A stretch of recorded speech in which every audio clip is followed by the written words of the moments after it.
The North Atlantic is not a place that rewards hesitation. Off the southern coast of Iceland, cold gray water stretches toward the horizon, restless beneath a sky that rarely stays clear for long. Beneath the surface, researchers listen through hydrophones as one of the ocean's most formidable predators moves through the water below. The killer whales are calling to one another. They are feeding, then something changes. A different sound enters the recording, a rapid cascade of whistles, higher in pitch, closer than before. The killer whales stop calling. Within moments, the pod turns away from the sound and begins moving at speed. Only then do another group of whales break the surface. Pilot whales. The killer whales are already leaving. For decades, scientists struggle to explain encounters like this. Killer whales have no confirmed natural predators. They hunt great white sharks. They hunt blue whales, the largest animals ever to live. In the open ocean, no other species has ever been confirmed killing a healthy wild orca. And yet, in 2026, a peer-reviewed study published in Scientific Reports confirmed something researchers had suspected for years.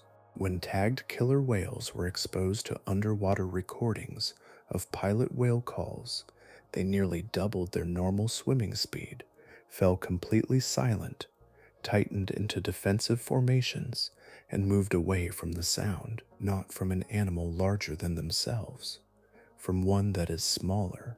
No confirmed scientific record has ever documented a pilot whale killing a killer whale. Even the researchers behind the study acknowledge that they still cannot fully explain why the ocean's apex predator consistently avoids what appears to be the weaker animal. The mystery goes even deeper.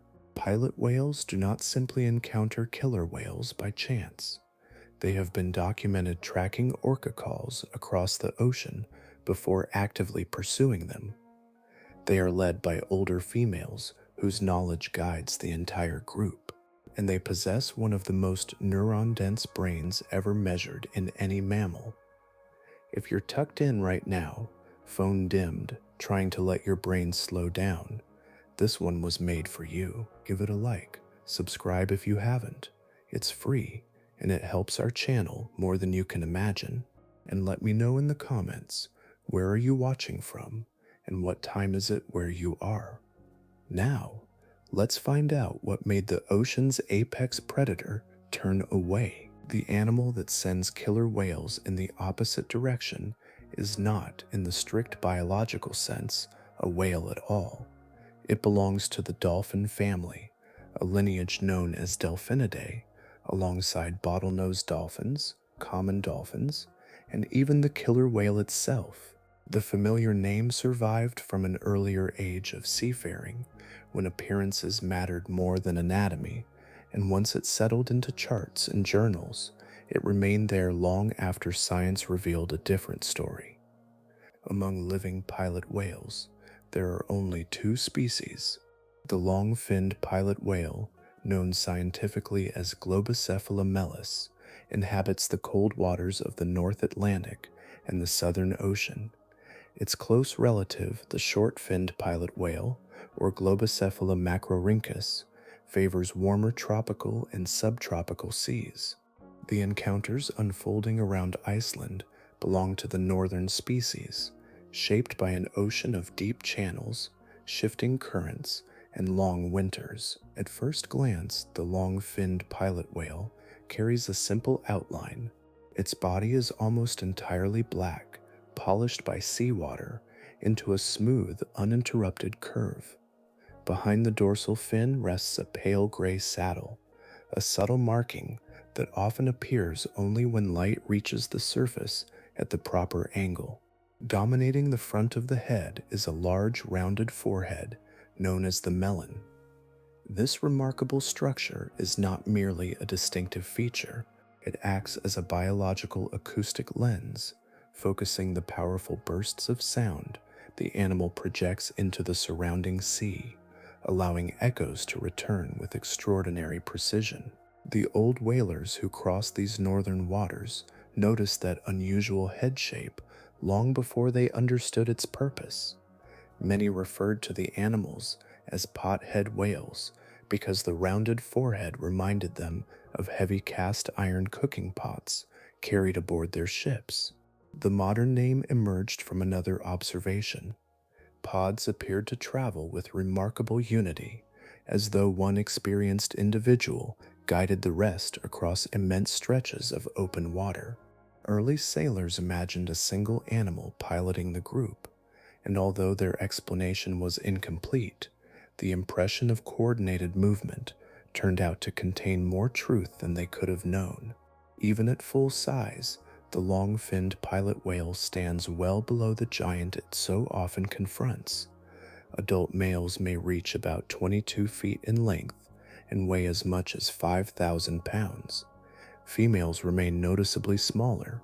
A mature male killer whale can extend to roughly 32 feet and weigh around 13,200 pounds, creating a striking imbalance before either animal has made a single movement. Measured by size alone, the comparison seems heavily tilted in favor of the larger hunter. Life for the pilot whale unfolds far beneath the reach of daylight. Squid form the heart of its diet, joined by deep water fish that rise and fall through the ocean with the passing of each night. Following this living migration demands repeated descents into profound darkness, sometimes reaching nearly 11,000 feet below the surface. During these journeys, a single breath may sustain the whale for as long as 20 minutes before it returns once more to open air. Its range follows the geography of cold, productive seas. Around Iceland, along the coast of Norway, through the Strait of Gibraltar, beside the Faroe Islands, and across the waters surrounding Nova Scotia, the long-finned pilot whale appears wherever the Atlantic grows deep enough to support the hidden communities of squid beneath the waves. It belongs less to coastlines than to the immense underwater landscapes beyond them, where sound travels farther than light and family groups remain together through seasons that pass almost unnoticed beneath the surface. Within that world, every feature of its body reflects a life shaped not by spectacle, but by endurance, coordination, and an ocean that rewards those able to navigate its vast, unseen spaces. Some scientific discoveries begin with a carefully designed experiment. Others begin with a moment that no one expected to witness. This story belongs to the second kind. Its turning point arrived during 2015, not inside a laboratory, but aboard a research vessel drifting through the cold waters south of Iceland, where years of patient observation had already revealed countless familiar patterns beneath the waves. Marine biologist Philippa Samara, lead investigator of the Icelandic Orca project, had spent much of her career listening to killer whales through an underwater hydrophone.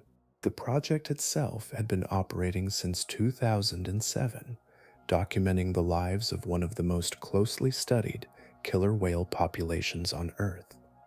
Hours of recordings had taught researchers the ordinary rhythm of these animals. Feeding groups exchanged whistles and pulsed calls.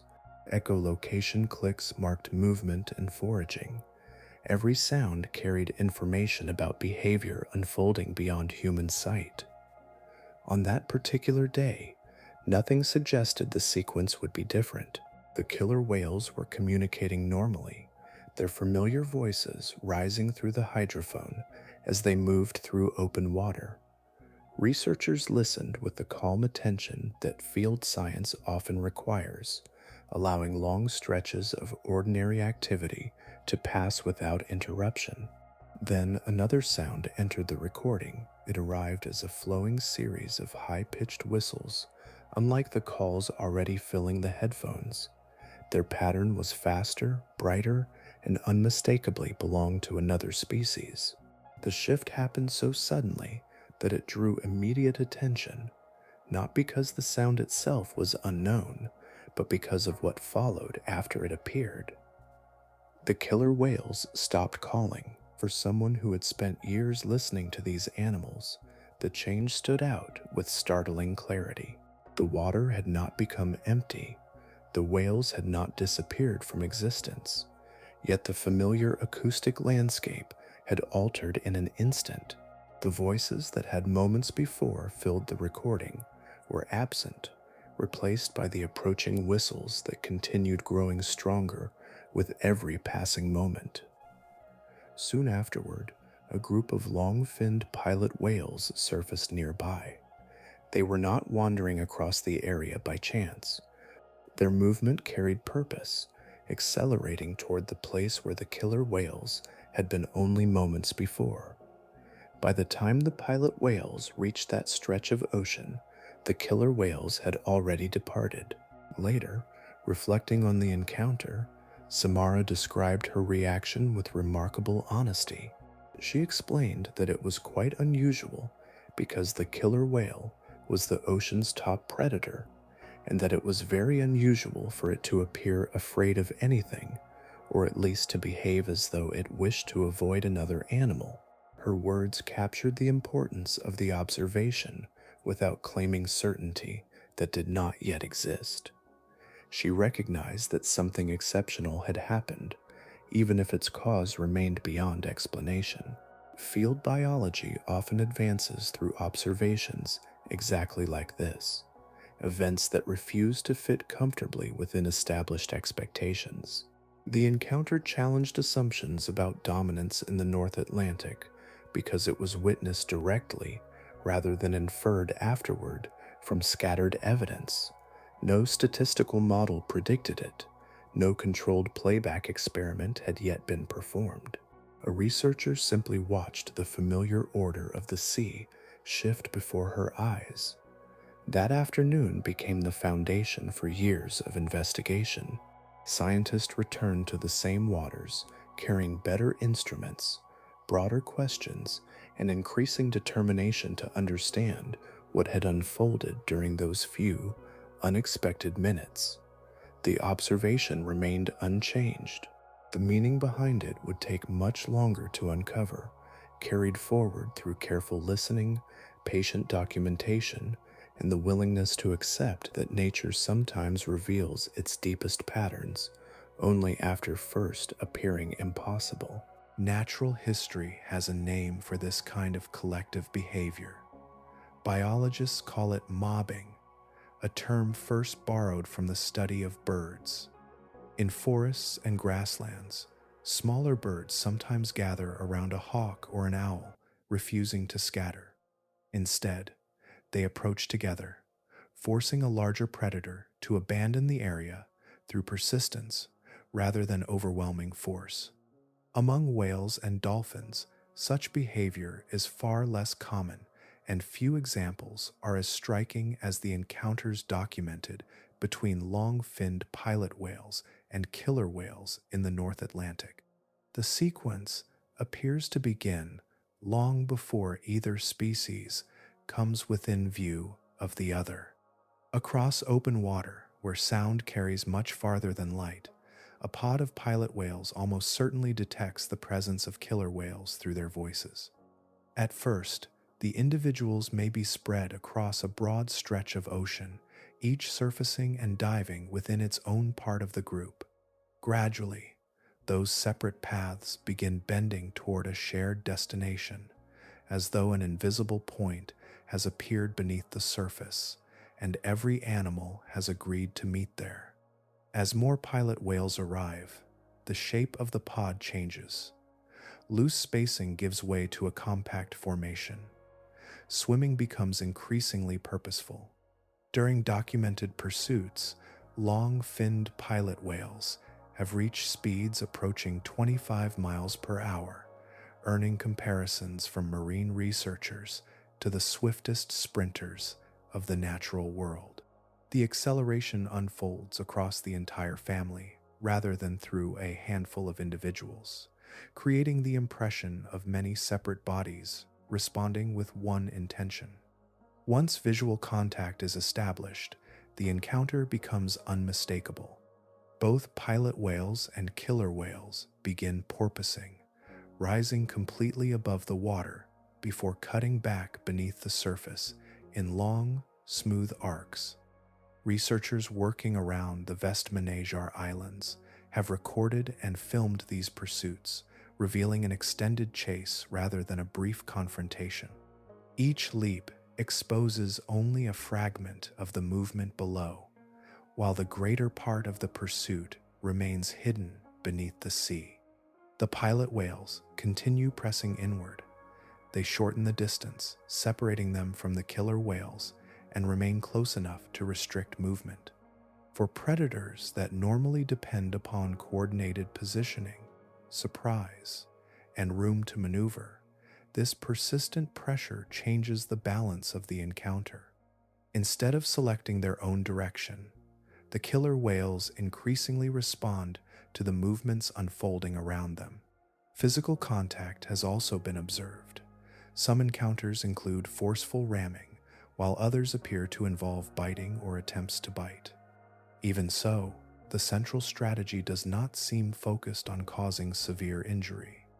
The greater effect comes from sustained harassment carried out by numerous animals acting together over an extended period. Energy is consumed, movement becomes constrained, and remaining in the area grows steadily less worthwhile than leaving it behind. Field observations collected between 2007 and 2020 around Iceland reveal that this pattern is far from exceptional. In more than 1/4 of documented encounters, the initial meeting developed into a prolonged high-speed pursuit across open water. Such frequency suggests an established behavioral pattern rather than an isolated curiosity. Similar reports have also emerged from Norwegian waters, where pilot whales have driven killer whales away from schools of herring without remaining to feed on the fish themselves. The apparent reward lay not in acquiring food, but in removing another species from the area. That detail gives the behavior an especially intriguing character.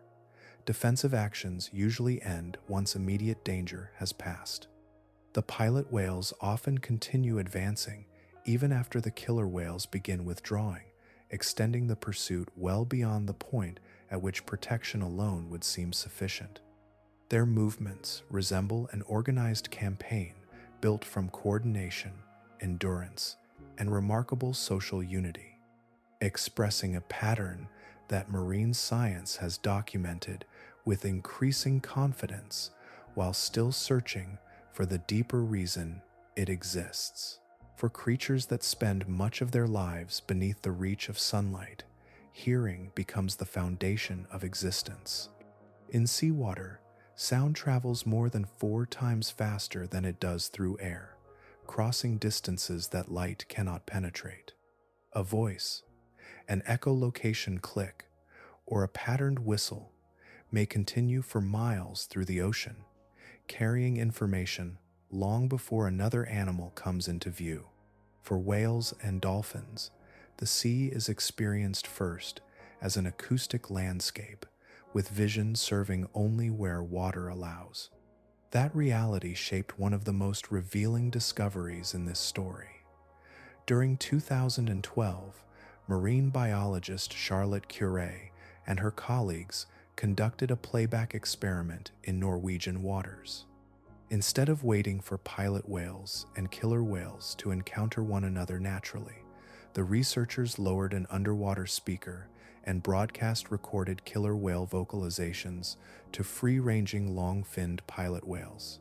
Conventional expectations suggested that a smaller dolphin might withdraw from the voice of the ocean's dominant hunter.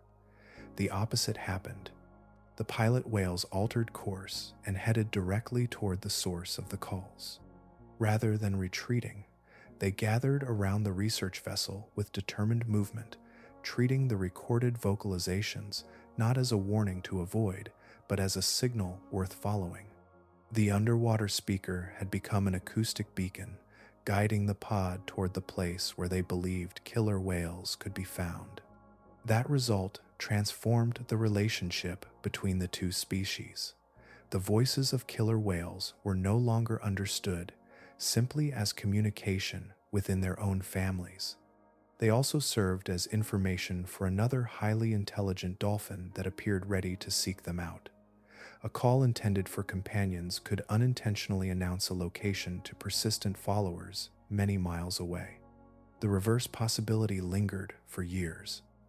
If pilot whales reacted so strongly to killer whale calls, perhaps killer whales also carried an equally meaningful response to the voices of pilot whales. Answering that idea required careful planning by Anna Selbman and Philippa Samara of the Icelandic Orca Project, whose work eventually led to a landmark study published in Scientific Reports during January of 2026. The experiment relied on 15 playback trials involving 8 individual killer whales, fitted with temporary multi-sensor suction cup tags. These devices recorded movement, diving behavior, body orientation, and vocal activity while the whales remained completely free-ranging. Researchers then played carefully selected recordings of pilot whale calls alongside control sounds that included ordinary background noise and synthetic tones designed to separate the response from unrelated acoustic stimulation. The difference proved unmistakable. As soon as the pilot whale recordings began, the tagged killer whales shifted from ordinary activity into directed travel away from the speaker. Their speed rose to nearly twice their usual cruising pace. Vocal activity increased sharply at first, suggesting rapid communication within the group, before dropping to almost nothing as the whales continued departing together. Individuals that had previously occupied a broader formation gathered into a closely aligned arrangement while maintaining their course away from the source of the calls. Nothing similar occurred during the control playbacks. Background sounds and artificial tones failed to produce the same coordinated departure, confirming that the response depended specifically on the acoustic signature of the pilot whale. The conclusion reached by the researchers carried remarkable simplicity. The presence of pilot whales was unnecessary. No pursuit unfolded across the water. No physical contact occurred. Their voices alone functioned as a biological threat signal powerful enough to alter the behavior of the ocean's apex predator. Within the North Atlantic, the sea itself becomes a map drawn in sound. Every whistle and every call carries meaning beyond the family that produced it.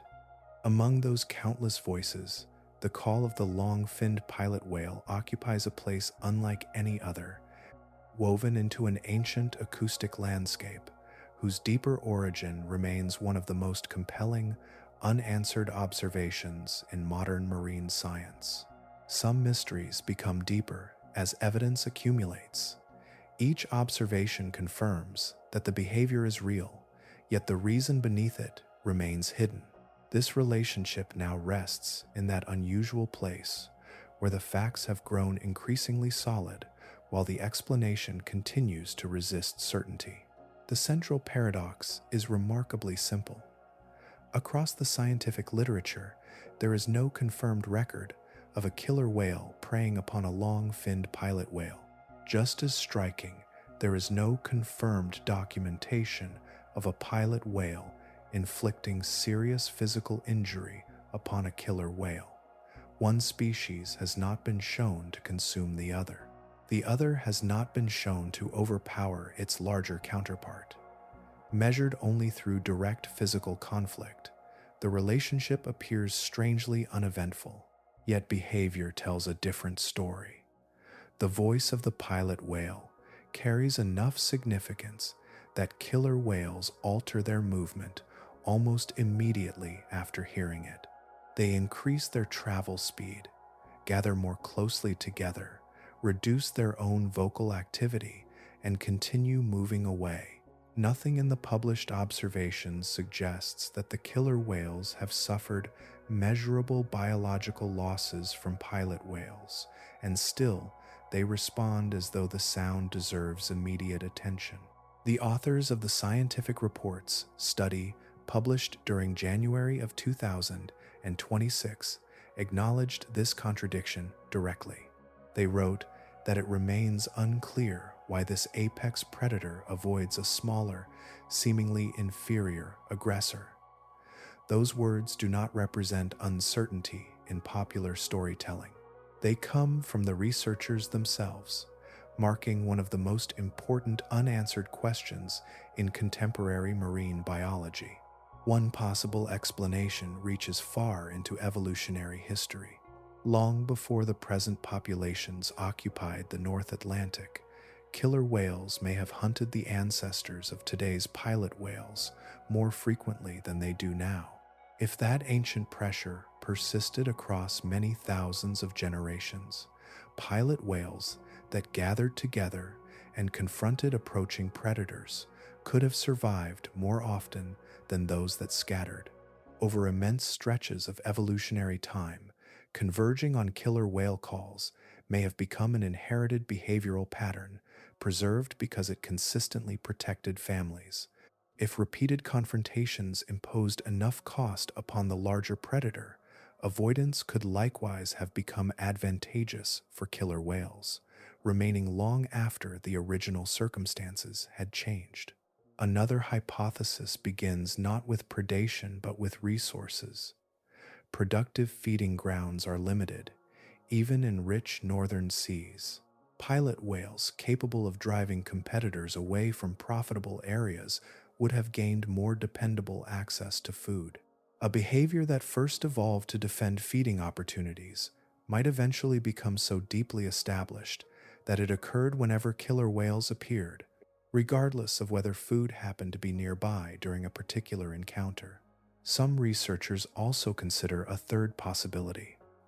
Rather than viewing pilot whales primarily as defenders, this idea treats them as persistent ecological competitors.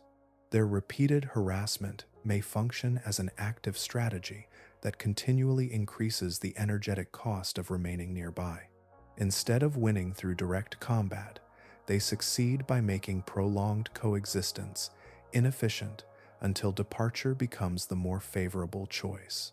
Each of these ideas offers a coherent path through the available evidence. None has yet received the confirmation required to move beyond hypothesis. Fossil remains cannot preserve complex social behavior. Ancient encounters vanished into the sea without leaving written records, and the inherited patterns carried by living whales reveal only their present expression, not the distant events that first shaped them. That uncertainty gives this relationship an unusual place within modern science. The movements are measurable. The responses can be recorded with sophisticated instruments. Statistical analyses describe them with increasing precision. Even so, the original cause remains concealed somewhere beyond the reach of current evidence, resting within an evolutionary history that continues to leave only faint traces across the living behavior of both species. Hidden beneath the smooth curve of the pilot whale's forehead lies another surprise, one that remained invisible until modern neuroscience developed the tools to measure it. The same animal whose voice alters the behavior of killer whales also carries one of the most remarkable brains ever examined. By size alone, that statement would already be striking, but the deeper surprise emerges only after counting what is inside. During 2014, a study published in Frontiers in Neuroanatomy estimated the number of neurons within the long-finned pilot whale's neocortex using stereological counting methods, among the most rigorous techniques available for examining brain tissue. The neocortex forms the outermost layer of the brain. In humans, it is associated with higher cognition, supporting decision-making, social behavior, emotional processing, interpretation of sensory information, long-term memory, and language. It is the region most often linked with the complex mental abilities that distinguish large, brained mammals from simpler forms of life. The estimate astonished neuroscientists. The long-finned pilot whale possessed approximately 37.2 billion neurons within the neocortex alone. For comparison, the human neocortex is estimated to contain roughly 19 to 23 billion neurons. Chimpanzees possess about 6.2 billion. Elephants, despite their enormous brains, contain approximately 5.6 billion neurons within the same region. At the time of publication, no other mammal examined had exceeded the pilot whale's total. Accommodating such an immense number of neurons requires an equally extraordinary physical design. The surface of the pilot whale brain is deeply folded, a condition known as gyrification. Instead of forming a relatively smooth outer layer, the neocortex bends inward and outward through countless ridges and grooves. Those folds greatly increase the available surface area without requiring a skull so large that movement through water would become impractical. If the same number of neurons were arranged across a smooth surface, the brain would demand a far larger head than evolution could realistically support. Even so, neuron counts should never be mistaken for a simple measure of intelligence. The organization of those neurons, the way they connect, their density, and the microscopic structure of individual cells all influence how information is processed. Pilot whale neurons are generally less densely packed than those found in the human neocortex, meaning the two brains almost certainly solve problems in different ways. Modern neuroscience does not reduce cognition to a single number, no matter how impressive that number may appear. Yet the scale itself cannot be dismissed. Evolution invested an extraordinary amount of biological material into this species, and such an investment almost always reflects persistent selective pressure over immense stretches of time. Large brains consume enormous amounts of energy. Every additional neuron must justify its existence through some survival advantage powerful enough to outweigh its metabolic cost. Evidence of that investment appears throughout pilot whale behavior. Mothers and other experienced adults have been observed teaching hunting techniques to younger animals, passing practical knowledge from one generation to the next instead of relying entirely upon instinct. Researchers studying their communication have also found that pilot whales become especially vocal during social interaction, exchanging a rich variety of whistles and calls while maintaining contact within the family group. Their acoustic lives appear shaped as much by relationships as by navigation or feeding. Another remarkable ability emerges when different populations of killer whales enter the picture. Studies indicate that pilot whales respond differently after hearing the calls of fish-eating killer whales than they do after hearing the calls of mammal-eating populations. Rather than identifying every killer whale as a single kind of threat, they appear capable of distinguishing among culturally distinct hunting groups through sound alone, adjusting their behavior according to the specific voices reaching them through the sea. Taken together, these findings suggest a brain devoted not merely to surviving the ocean, but to understanding companions, remembering experience, sharing knowledge, and interpreting an acoustic world of extraordinary complexity. Such a mind is never carried by an isolated individual. It belongs to a family whose members remain linked across entire lifetimes, each contributing to something larger than any single whale could become alone. A single pilot whale is rarely encountered for long because its life is woven into something much larger than itself. What appears from the surface to be a gathering of separate animals is, on closer examination, a deeply connected society whose members spend entire lifetimes together. The remarkable brain carried by each individual finds its fullest expression not in solitude, but within one of the most enduring family structures known among mammals. Evidence for that structure became much clearer during 1993 when a study published in Science used molecular profiling of hereditary material to examine relationships within pilot whale pods. The results showed that pod members belonged to a single, extended family, rather than assembling from unrelated individuals that happened to occupy the same waters. They shared close biological ties across generations. Grandmothers, mothers, offspring, siblings, cousins, and more distant relatives all traveled together as parts of the same living lineage. Even more unusual was what happened as those young animals matured. In most mammals, adulthood brings separation. One sex usually leaves its birth group, reducing competition among relatives and allowing genetic exchange with other populations. Wolves, lions, elephants, and countless other species follow some version of this pattern. Pilot whales do something strikingly different. Both males and females generally remain with the family into which they were born. Mating occurs with individuals from neighboring pods, yet afterward, each whale returns to its original relatives, preserving bonds that may continue for an entire lifetime. That arrangement is so uncommon that it stands among the rarest social systems documented in mammals.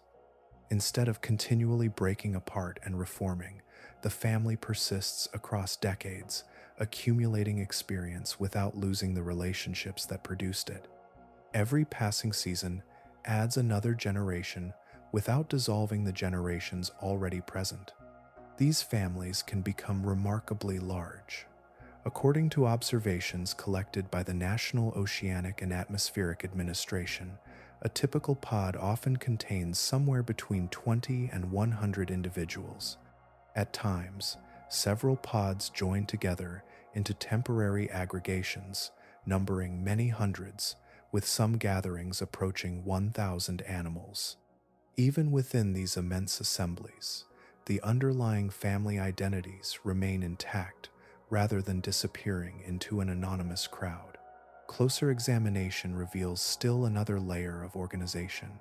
A long-term study conducted near Cape Breton Island between 1998 and 2011 identified 21 nearly stable social units, each averaging about 7 closely associated individuals. Those smaller circles remained recognizable while continuing to interact within the broader pod. The result resembles an intricate network rather than a simple collection of animals swimming side by side. Relationships exist at several levels simultaneously, creating a social architecture with both stability and flexibility. Care for the youngest members also extends well beyond the mother alone. Researchers have documented alloparenting, in which adult females, other than a calf's mother, participate in protecting, guiding, and caring for the young.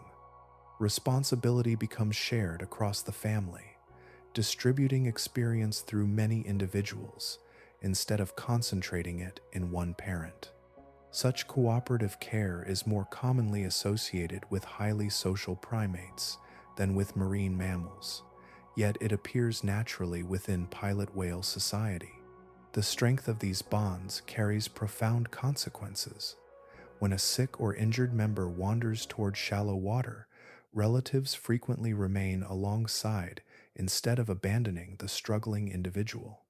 This devotion is believed to contribute to the tragic mass strandings for which pilot whales are well known. The family continues following one another even when that loyalty leads onto beaches where survival becomes impossible. The same attachment that strengthens life at sea can become devastating under the wrong circumstances. Viewed through this social lens, the encounters with killer whales take on an entirely different character.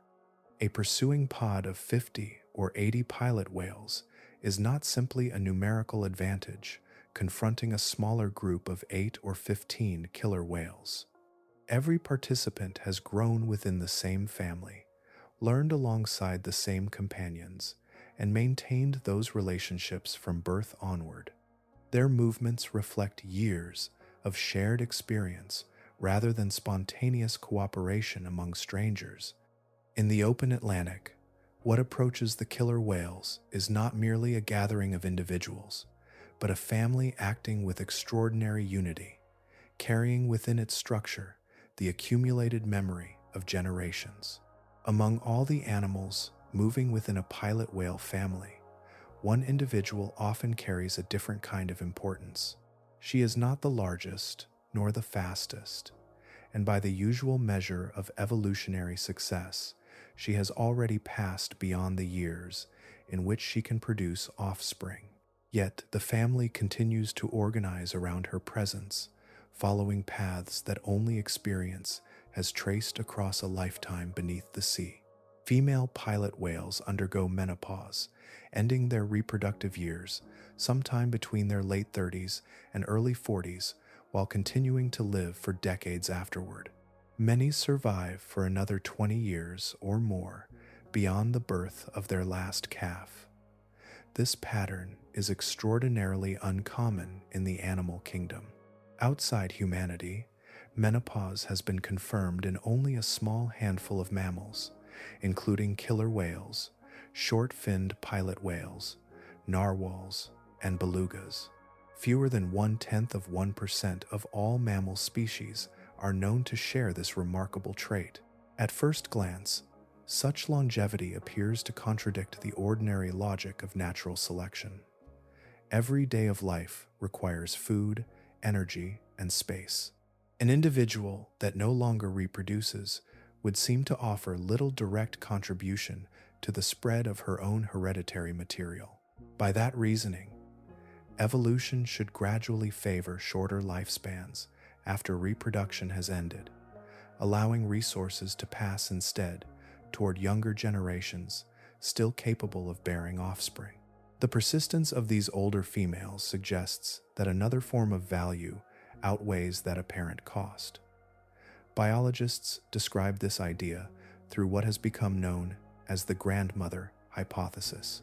Instead of measuring success only through direct reproduction, the hypothesis recognizes that accumulated knowledge can dramatically increase the survival of descendants already born. A grandmother who guides daughters, grandchildren, and other close relatives through changing conditions may ultimately preserve more of her hereditary legacy than she could by continuing reproduction alone. Natural selection, operating patiently across immense spans of time, can therefore favor wisdom as readily as fertility. Life expectancy within long-finned pilot whales reflects this investment. Females may approach 60 years of age, while males generally average closer to 45 years. That difference is not merely an accident of aging. It leaves experienced females alive for many seasons after reproduction has ceased, allowing memory itself to become a resource passed continually through the family. What those matriarchs remember cannot easily be written into instinct alone. Seasonal movements of squid shift with changing ocean conditions. Productive feeding grounds appear and disappear.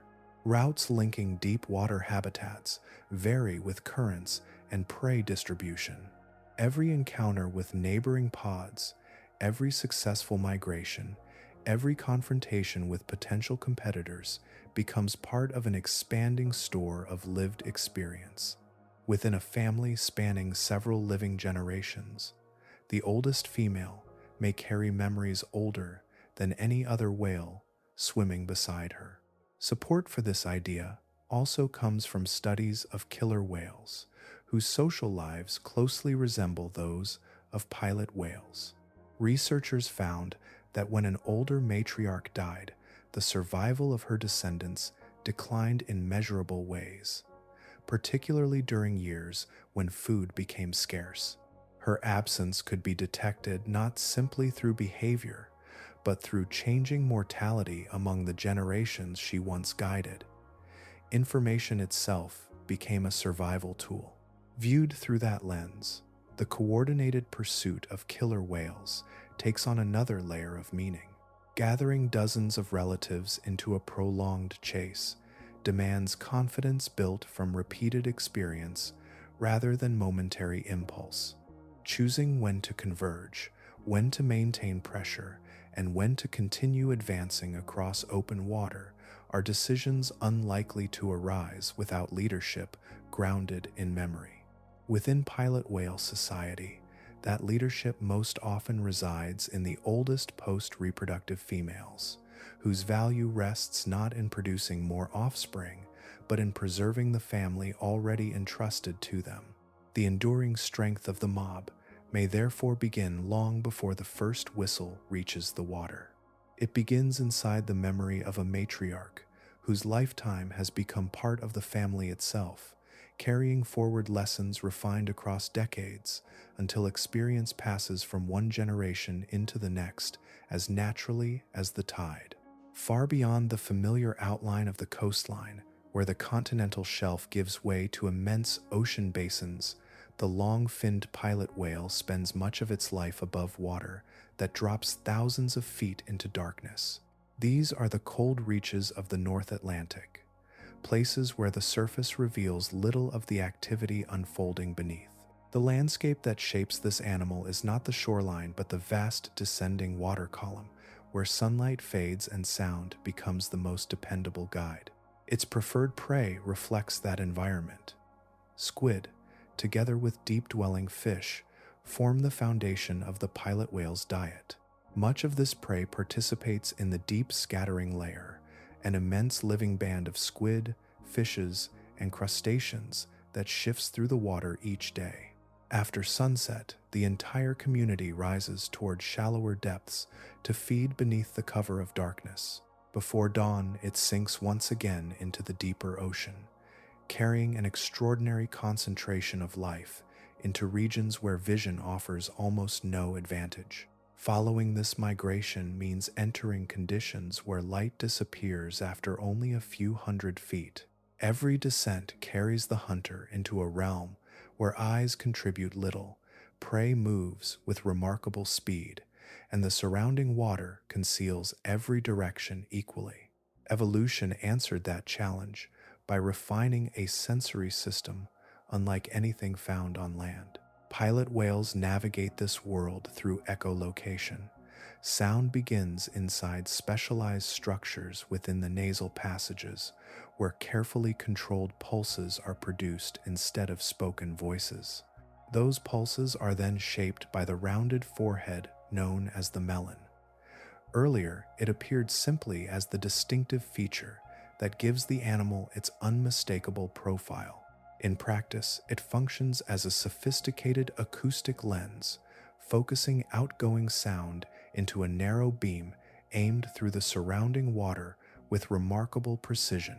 When that beam encounters a squid, a fish, or even the uneven contours of the seafloor, echoes return carrying detailed information about distance, direction, size, movement, and texture. Instead of entering through an external ear, much of that returning sound travels through the lower jaw. Specialized fatty tissue within the jaw conducts the vibrations efficiently toward the inner ear, creating a pathway especially suited to underwater hearing. The entire skull becomes part of an acoustic instrument, transforming reflections into an extraordinarily detailed picture of the unseen environment. The frequencies used during echolocation generally span from roughly 3,000 to 18,000 cycles each second. Lower frequencies travel farther through seawater, supporting detection across greater distances. Higher frequencies reveal finer detail when prey draws near. Together they provide flexibility, allowing a distant squid to emerge first as a faint acoustic outline before resolving into a far richer target as the whale closes the gap. This remarkable system supports dives reaching depths of approximately 3,300 feet. During such descents, long-finned pilot whales have been documented holding their breath for as long as 20 minutes while enduring crushing pressure and steadily diminishing oxygen reserves. Every successful hunt depends upon accurate acoustic information delivered continuously throughout the dive, because vision contributes almost nothing where these encounters unfold. Yet, the same biological machinery serves another purpose, every bit as important as finding food. Pilot whales rank among the most vocal of all toothed whales. Observational studies have shown that they exchange the greatest variety of calls during social interaction rather than while hunting. Families remain connected through an intricate stream of whistles, clicks, and pulsed calls that maintain coordination even when individuals disappear into darkness beyond visual range. Their society exists inside an acoustic landscape as much as a physical one. That connection reaches back to the encounter off Iceland, already lingering like a distant memory. The high-pitched whistles heard through the underwater listening equipment did not emerge from some mysterious external source. They were shaped by the same melon that focuses hunting sonar, produced by the same anatomy perfected for pursuing squid beneath the reach of sunlight. An adaptation forged for survival in darkness also became the unmistakable voice that caused nearby killer whales to stop calling and withdraw, revealing how one sensory system can influence both the pursuit of prey and the balance between powerful ocean predators. The same devotion that allows a family of pilot whales to move across the North Atlantic with extraordinary unity carries a hidden cost. In the open sea, it becomes strength, allowing dozens of closely related animals to respond together with remarkable speed. Along certain coastlines, however, that same instinct has produced one of the most haunting events in marine biology, a gathering that ends not in open water but upon sand, where an entire society can disappear within a single tide. Among all cetaceans, pilot whales rank among the species most frequently involved in mass strandings. Around Australia and New Zealand, they account for more large stranding events than any other whale or dolphin. Tasmania has witnessed occasions involving several hundred individuals arriving ashore together. These are not isolated animals weakened by age or injury. Entire family groups, sometimes representing much of a pod, emerge from the surf almost simultaneously, despite possessing navigational abilities capable of carrying them across thousands of miles of featureless ocean. A mass stranding begins when numerous members of the same pod enter increasingly shallow water until escape becomes impossible. Their movement often appears coordinated rather than random, suggesting that individuals continue responding to one another even as conditions rapidly deteriorate. Researchers have spent decades examining these events, yet no single explanation accounts for every case. The leading hypothesis centers on the social fabric that defines the species. A sick, injured, or disoriented individual, perhaps an experienced leader, may inadvertently guide the pod toward dangerous shallows. Because pilot whales maintain exceptionally strong lifelong bonds, companions remain nearby instead of abandoning the struggling animal. As the water grows shallower, more members become trapped. The behavior that protects the family across countless ordinary days becomes the very mechanism that places the entire group in danger. Once stranded, survival becomes increasingly difficult. The body of a whale evolved to float within seawater, where buoyancy supports enormous weight. On land, that support vanishes. Internal organs experience crushing pressure beneath the animal's own mass, while circulation and breathing become progressively compromised. Thick layers of blubber, so effective at conserving warmth in cold northern seas, prevent efficient cooling beneath direct sunlight. Heat accumulates steadily, adding physiological stress to an already desperate situation. Even successful rescue attempts reveal the extraordinary depth of their social commitment. Animals guided back into deeper water have repeatedly been observed returning to shore. Evidence suggests they remain responsive to the calls of pod members still stranded behind them. Instead of continuing towards safety, they reverse course, drawn once again toward relatives whose voices continue carrying across the shallows. Although social cohesion provides the strongest explanation for many events, additional factors have also been documented. Variations in Earth's magnetic field may interfere with navigational cues that pilot whales appear capable of detecting. Several investigations have found unusual magnetic characteristics near recurring stranding locations, raising the possibility that normally reliable orientation signals become distorted under particular geological conditions. Other cases involve harmful algal blooms. Certain microscopic algae produce powerful toxins that accumulate through marine food webs. When contaminated prey is consumed, these compounds can damage organs and impair neurological function. Similar toxins have been confirmed in documented whale strandings, demonstrating that poisoning can contribute to disorientation under some circumstances. Human activity has also entered the discussion. Powerful naval sonar and intense underwater noise may trigger abrupt behavioral changes. A rapid ascent from great depth can promote the formation of nitrogen bubbles within body tissues, producing decompression sickness capable of disrupting normal movement and orientation. Infectious disease adds another layer. Morbillivirus has been confirmed in stranded pilot whales, causing pneumonia, inflammation of the brain, and severe immune dysfunction that may leave affected animals unable to navigate effectively. Seen together, these possibilities reveal a profound inversion. The leadership and loyalty that allow a pilot whale family to function with astonishing coordination during life at sea can become irreversible once the wrong path is chosen. The same bonds that transform many individuals into a unified force against rivals also make separation almost unthinkable. In the open ocean, that devotion is among the species' greatest strengths. At the water's edge, it can become the reason an entire family remains together until the very end. There are moments in science when a careful pattern suddenly gives way to something that resists every category built around it. After years of observing pilot whales pursuing killer whales, after documenting avoidance, mobbing, and unmistakable acoustic responses, researchers working off Iceland encountered events that fit none of those familiar descriptions.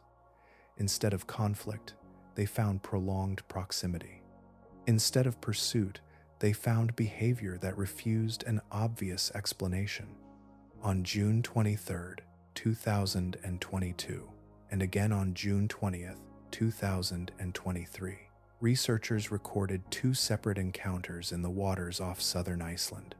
The observations were later described in a study published during 2025 in the journal Aquatic Mammals. Although separated by nearly a year, the encounters shared remarkable similarities. In each case, a group of killer whales remained in extended contact with a newborn long-finned pilot whale calf. Throughout both observation periods, no other pilot whales were seen nearby. The absence of the calf's family immediately complicated every possible interpretation. Pilot whale calves ordinarily remain under constant protection within their closely bonded pod, surrounded by mothers, relatives, and other adults whose social ties begin at birth and continue throughout life.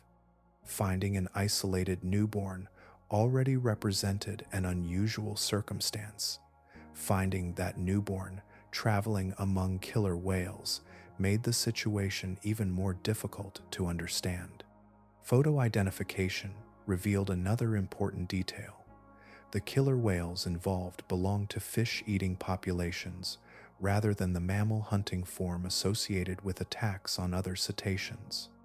Individuals of different ages and both sexes participated in the encounters. Their identities matched animals already known to researchers through long-term field studies, allowing the observations to be placed within an established ecological context rather than treated as anonymous sightings. The calf remained remarkably close to the killer whales. At various times, it surfaced directly in front of them. During other moments, it occupied an echelon position, swimming alongside an adult at very close parallel distance, a formation commonly associated with coordinated travel among cetaceans.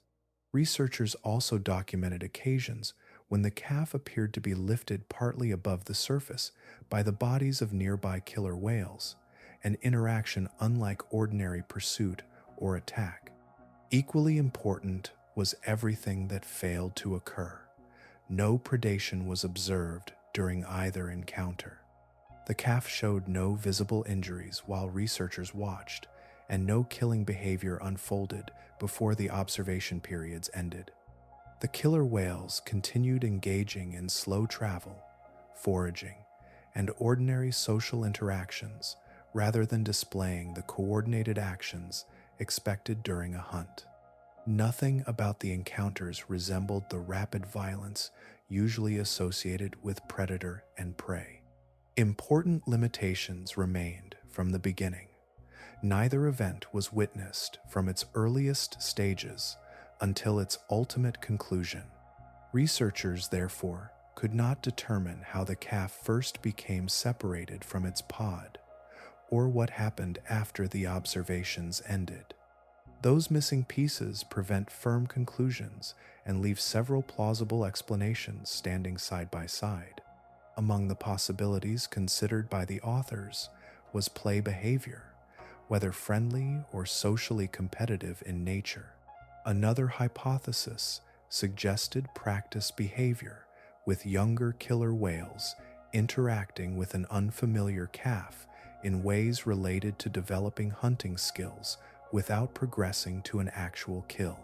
A third possibility involved epimuletic behavior, a scientific term describing caregiving or protective responses directed toward another individual, sometimes even one belonging to a different species. None of these explanations could be confirmed from the available evidence. The researchers concluded only that the observations highlighted the complexity of interactions between killer whales and pilot whales and demonstrated the need for further study. Rather than simplifying the relationship between these remarkable animals, the encounters expanded its mystery. The result is a picture far richer than a straightforward struggle between rival cetaceans. Across countless generations, these species have learned one another's voices, movements, and presence with extraordinary precision, yet their encounters cannot always be reduced to pursuit or retreat. Sometimes they unfold in ways that blur the boundary between competition, curiosity, and social behavior itself. The ocean does not arrange living creatures into the tidy categories people often expect, and its oldest relationships continue to carry depths that remain beyond complete understanding. The deeper this story reaches, the more remarkable its central inversion becomes. The animal yielding space to the pilot whale is not merely another large marine mammal. It belongs to a lineage whose adaptability, intelligence, and hunting ability have few equals anywhere in nature. Understanding that reality begins with recognizing that the killer whale itself is far more complex than the familiar black and white silhouette suggests. Known scientifically as Orcinus orca, the killer whale is the largest member of the dolphin family. It inhabits every ocean on Earth, from polar seas edged with drifting ice to warm tropical waters and the immense expanses between continents. No other cetacean occupies such a broad geographic range. Wherever productive marine ecosystems exist, killer whales have found ways to thrive within them. Yet speaking of the killer whale, as though it were a single ecological type, conceals one of the most extraordinary discoveries in modern marine biology. Populations differ not only in appearance and diet, but also in culture. Distinct groups possess their own vocal dialects, preferred prey, hunting traditions, and patterns of social organization. These differences arise primarily through learning rather than inherited instinct. Mothers pass knowledge to calves, calves carry that knowledge into adulthood, and each generation preserves behaviors that define its own community. Among the best studied are the resident killer whales of the northeastern Pacific. These family groups feed almost entirely on fish, especially Chinook salmon. They travel in stable, multi-generational pods and communicate constantly through an intricate repertoire of calls. Their echolocation remains active during feeding because fish cannot detect the high-frequency clicks in the same manner as marine mammals.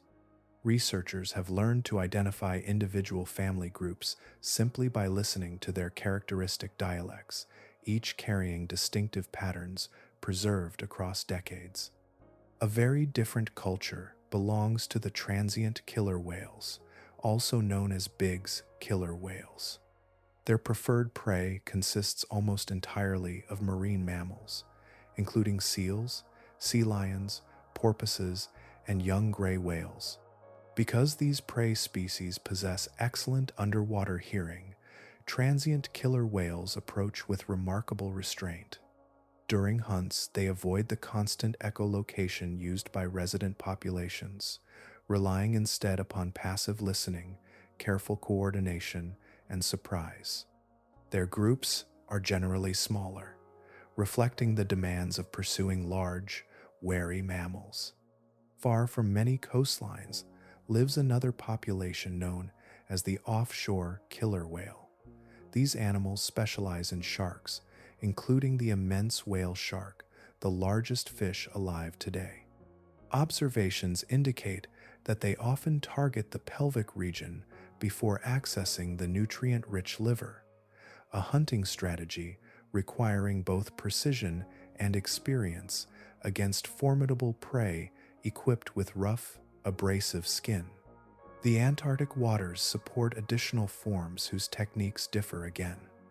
Type A killer whales commonly pursue minke whales through open water. Type B populations have become famous for wave washing, a coordinated behavior in which several individuals generate powerful waves that sweep resting seals from floating ice into the sea. Such cooperation demands practice across many seasons, with younger whales gradually learning timing and positioning from experienced adults. Across different oceans, researchers have documented an astonishing variety of additional hunting traditions. Some populations gather herring into dense schools through carousel feeding before stunning the fish with powerful tail strikes. Along parts of the Argentine coast, killer whales deliberately propel themselves onto beaches to seize young sea lions before working back into deeper water. Others cooperate in exhausting and drowning adult baleen whales, many times their own size. Each technique represents accumulated cultural knowledge rather than a universal instinct shared by every killer whale. Nothing else in the ocean has been conclusively documented hunting healthy killer whales as regular prey. Their intelligence, cooperation, and physical capability place them at the highest level of marine predation. They occupy the summit reached after millions of years of evolutionary refinement. Against that backdrop, the behavior observed around Iceland becomes even more remarkable. Fish-eating killer whales, belonging to one of the most intensively studied populations on Earth, consistently abandon encounters with approaching long-finned pilot whales. The retreat is not occurring because the killer whale lacks power, intelligence, or experience. It occurs despite possessing all three, suggesting that whatever the pilot whale represents within this relationship extends beyond simple physical strength and reaches into the learned traditions carried from one generation of killer whales to the next. Some mysteries endure not because evidence is absent, but because every new discovery opens another path instead of closing one. The relationship between pilot whales and killer whales has reached that point. Researchers can document the pursuit, record the calls, measure the movements, and observe the retreat. Even so, one profound uncertainty remains. Is the killer whale responding to something written into its biology across evolutionary time, or to knowledge passed from one generation to the next? Among all non-human animals, the killer whale provides one of the clearest examples of culture. A newborn calf does not emerge already knowing what prey to pursue, how to hunt, or which calls belong to its family. Those skills are acquired through years spent beside its mother and relatives. Feeding habits, vocal traditions, travel routes, and cooperative hunting methods are learned through observation, imitation, and repeated experience. In this species, survival depends as much upon inherited knowledge as inherited genes. That realization changes the meaning of fear as well.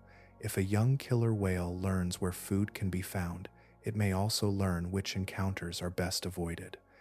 A mother that repeatedly turns her family away from approaching pilot whales teaches more than movement.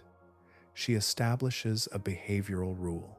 Her offspring may carry that response into adulthood, repeating it before their own calves, until experience becomes tradition and tradition becomes the expected way to behave. The playback experiment, published during 2026, offers an intriguing example of that possibility. Every killer whale participating in the study belonged to the Icelandic population, a community that shares the same northern waters with long-finned pilot whales year after year. These animals inhabit an environment where encounters are not exceptional events, but recurring features of life. If generations of Icelandic killer whales have repeatedly experienced organized harassment from pilot whale pods, then avoidance itself could become part of their cultural inheritance, preserved through teaching rather than through changes written into deoxyribonucleic acid. Yet another explanation remains equally plausible. The response could be far older than any living pod. Evolution sometimes preserves behaviors across immense spans of time when they repeatedly improve survival.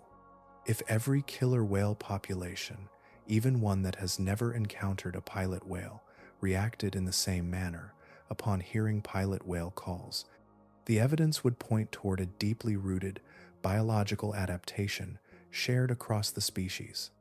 Such a finding would suggest that the relationship reaches back beyond recorded history, into an ancestral past remembered only through natural selection. No experiment has yet resolved that question. Scientists have openly identified it as one of the most significant gaps in current understanding. The comparison needed is conceptually straightforward, but scientifically demanding. Researchers would need to present pilot whale vocalizations to killer whale populations lacking any documented history of regular contact with pilot whales, then determine whether the same pattern of withdrawal appears under carefully controlled conditions. Until that work is completed, both explanations remain scientifically possible. Other discoveries show how profoundly culture can reshape killer whale societies. In the northeastern Pacific, resident killer whales and transient killer whales often occupy overlapping waters while living remarkably different lives. Their diets, hunting methods, vocal traditions, and patterns of social behavior diverge so extensively that some biologists have proposed they may eventually warrant recognition as separate species or subspecies. Their bodies remain strikingly similar, yet their cultures have carried them along distinct evolutionary paths. Viewed through that lens, the confrontation between pilot whales and Icelandic killer whales becomes more intricate than a simple contest between predator and challenger. It may represent an encounter between two cultural lineages, each preserving accumulated experience across generations. One lineage teaches coordinated convergence whenever a familiar voice echoes through the North Atlantic. The other may teach retreat before that convergence ever begins. Neither side remembers the first encounter that established these traditions. Both continue performing them with remarkable consistency whenever their paths cross in the cold northern sea, where geography guides their meetings as faithfully as memory itself. Certain places seem destined to host encounters that become larger than the landscapes themselves. Across the North Atlantic, the paths of pilot whales and killer whales intersect again and again within a remarkably consistent geography. The pattern is not scattered across every sea they inhabit. Instead, it gathers around a small collection of productive marine regions where ocean currents, prey, and seasonal movement repeatedly bring both species into the same waters. Those recurring meeting grounds offer important clues about what may sustain this enduring relationship. One of the best documented regions lies around Vestmannaeyjar, the island chain stretching from Iceland's southern coast. Here, the surrounding sea forms part of the North Atlantic subpolar gyre, an immense circulation system carrying cold, nutrient-rich water across the basin. As those waters rise from depth, they deliver minerals that fuel vast blooms of microscopic life. Small fish flourish in extraordinary numbers, larger predators gather behind them, and the food web expands upward through layer after layer. Herring, squid, and numerous deep-water fishes all benefit from this remarkable productivity, making the region one of the richest marine ecosystems in the Northern Hemisphere. The Icelandic killer whale population belongs primarily to a fish-eating cultural lineage. These families track the seasonal movements of Norwegian spring spawning herring, one of the most abundant fish populations in the North Atlantic. Their annual journeys follow the shifting distribution of those schools with remarkable precision, demonstrating once again how strongly learned tradition shapes killer whale society. Long-finned pilot whales occupy these same waters, yet their ecological focus differs in an important way. Their preferred prey consists chiefly of squid captured far beneath the surface. Although both species may travel through identical stretches of ocean, they often seek food in different parts of the water column and pursue entirely different animals. At first glance, that weakens the simplest explanation that pilot whales are merely protecting a shared food supply from competitors.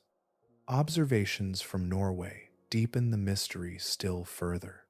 Researchers documented pilot whales driving killer whales away from dense herring schools, even though the pilot whales themselves showed no interest in feeding upon the herring afterward. The confrontation displaced the killer whales without producing an obvious nutritional reward for the attackers. Such events remain difficult to reconcile with a straightforward resource competition hypothesis, suggesting that another ecological or evolutionary force may be guiding the behavior. Far to the south, another important stage appears within the Strait of Gibraltar. At barely 9 miles across its narrowest point, this passage funnels enormous volumes of Atlantic and Mediterranean water through a confined corridor. The resulting mixture creates productive habitats that attract countless marine animals. During the early years of the present century, researchers documented pilot whales directing mobbing behavior toward killer whales in these waters as well, demonstrating that the interaction extends well beyond Icelandic seas. The Gibraltar killer whale population later became widely known for repeated interactions with sailing vessels beginning around 2020. Scientists have explored numerous possible explanations for that unusual behavior. Among the questions raised, though not confirmed, is whether repeated encounters with pilot whales contribute to long-term stress or altered behavioral patterns. At present, no evidence establishes such a connection, and the possibility remains only a carefully acknowledged hypothesis. Norwegian waters provide another cornerstone of the scientific record. Research published during 2004 described encounters whose overall pattern closely resembled those documented elsewhere, reinforcing the interpretation that pilot whale behavior fits the broader concept of mobbing rather than isolated aggression. The consistency across independent observations gradually transformed an intriguing collection of anecdotes into a coherent body of evidence. Taken together, Iceland, Norway, and the Strait of Gibraltar reveal something striking. Wherever the ranges of these two cetaceans overlap across the North Atlantic, remarkably similar interactions emerge. The geography has become increasingly clear. The next step lies in examining what unfolds inside the killer whale pod itself, where recent observations have captured subtle behavioral changes unfolding minute by minute as pilot whale voices travel through the water. Across the cold Atlantic, the tagged killer whales carried instruments that recorded each movement as the encounter unfolded. Multi-sensor suction cup devices remained attached to the animals, while underwater speakers projected pilot whale calls for 15 uninterrupted minutes. Every change in swimming direction, diving depth, body orientation, vocal activity, and spacing between companions was captured as a continuous stream of information. Rather than relying on brief observations from the surface, the researchers could watch behavior to emerge moment by moment, revealing a pattern with remarkable consistency across the participating animals. The first change appeared in sound rather than motion. Almost as soon as the pilot whale calls entered the water, the killer whales increased their own calling rate dramatically. Instead of becoming less vocal, they produced many more calls than before the playback began. The researchers interpreted this surge as an alarm stage, a rapid exchange of information spreading through the pod before any escape movement developed. Communication came first, suggesting that recognizing danger required immediate coordination among relatives. Each call carried more than simple location, serving as part of a shared response in which every individual needed awareness before the group altered course. Movement followed only after this burst of communication had already begun. The whales accelerated together, swimming away from the underwater speaker at nearly twice their ordinary cruising speed. Their travel showed no sign of confusion or random scattering. Every track pointed away from the source of the sounds with striking consistency, preserving the cohesion that defines killer whale society even during withdrawal. The pod behaved as a single coordinated unit, maintaining alignment while increasing speed across open water. Escape, in this sequence, appeared organized rather than impulsive, reflecting collective decision-making instead of independent reactions by isolated animals. When the playback finally ended, another transition emerged. Calling activity fell below the level recorded before the experiment began. The whales did not simply return to ordinary behavior. Their reduced vocal output suggested a period of acoustic concealment while they continued increasing their distance from the location where the pilot whale calls had originated. Producing fewer sounds would also reduce the chance of revealing their own position to animals capable of detecting them through the surrounding water. Communication, rapid departure, and reduced acoustic presence formed a complete behavioral progression rather than disconnected responses. Their physical arrangement also changed. Individuals that had previously occupied broader spacing gradually converged until they traveled in close parallel formation. Similar defensive group structures have been documented among highly social prey species confronting danger, allowing individuals to maintain awareness of companions while reducing separation. Here, however, the pattern appeared in an ocean predator with no confirmed natural hunter. The visual impression carried an unexpected reversal.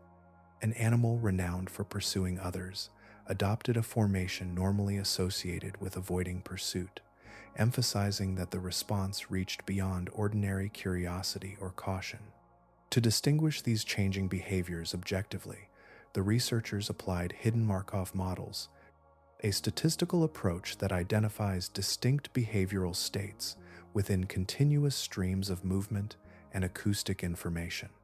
Instead of relying upon subjective interpretation, the method detected statistically separate phases corresponding to the alarm, the coordinated retreat, and the reduced calling period that followed. Each state emerged from measurable changes recorded by the tags, strengthening the conclusion that the sequence reflected a genuine shift in behavior rather than random variation.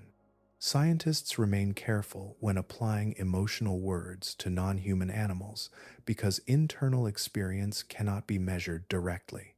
Functional definitions, therefore, become essential. In behavioral science, fear describes a condition in which escaping danger and avoiding further threat temporarily override competing activities such as feeding, exploration, or ordinary social behavior.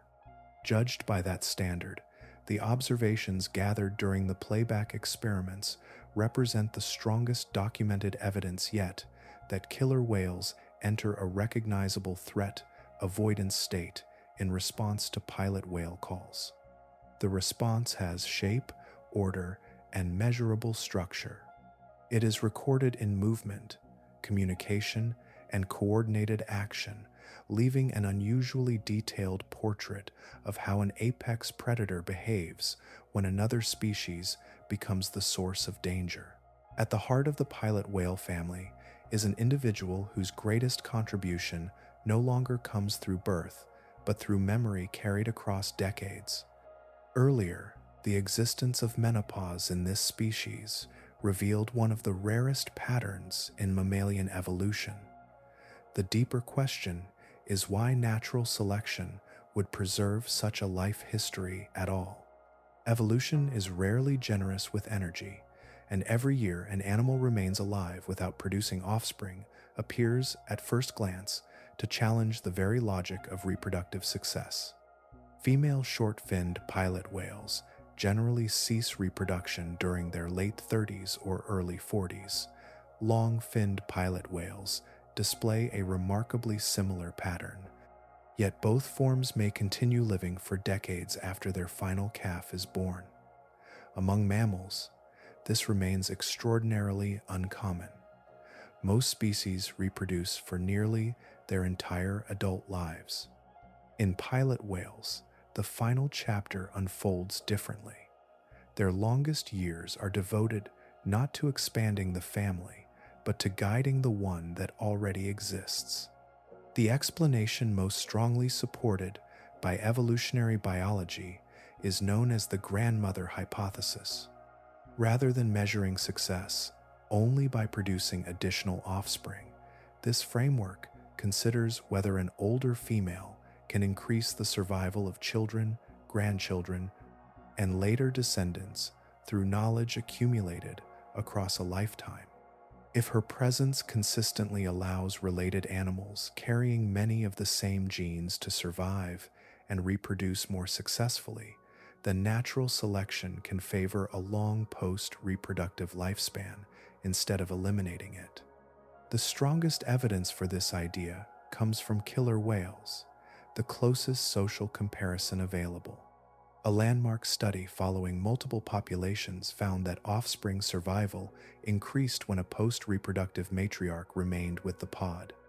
The advantage became especially pronounced during years when Chinook salmon were scarce. In difficult seasons, experience outweighed youthful strength. Older females remembered productive feeding grounds from previous shortages, recognized shifting environmental conditions, and guided relatives toward opportunities that younger generations had never encountered before. Pilot whales almost certainly draw upon the same kind of accumulated experience. A matriarch may remember where squid gathered during an unusually cold season decades earlier. She may recognize routes linking productive regions of deep water that younger animals have crossed only a handful of times. Every social relationship within the family also passes through her memory. She has known newborn calves as they matured, watched adults become parents themselves, and retained familiarity with individuals spanning as many as 3 living generations. Her knowledge forms a living archive that cannot be replaced by instinct alone. Viewed through evolution, this arrangement is neither kindness nor sentiment. It represents an investment whose benefits can be measured through survival. Imagine a genetic variation that ends reproduction while extending healthy life. If that additional lifespan consistently improves the chances that descendants survive long enough to produce offspring of their own, then the genes supporting such longevity spread across future generations. Evolution does not preserve the grandmother despite her ending reproduction. It preserves her because ending reproduction allows her energy to shift toward an even more valuable role. That perspective transforms the pilot whale mob from a gathering of determined individuals into an expression of inherited experience. Committing an entire family to a sustained pursuit across miles of open ocean demands more than coordination. It requires confidence shaped by remembered encounters. The oldest female carries records unavailable to younger minds, not as written history, but as thousands of lived decisions accumulated through changing seasons.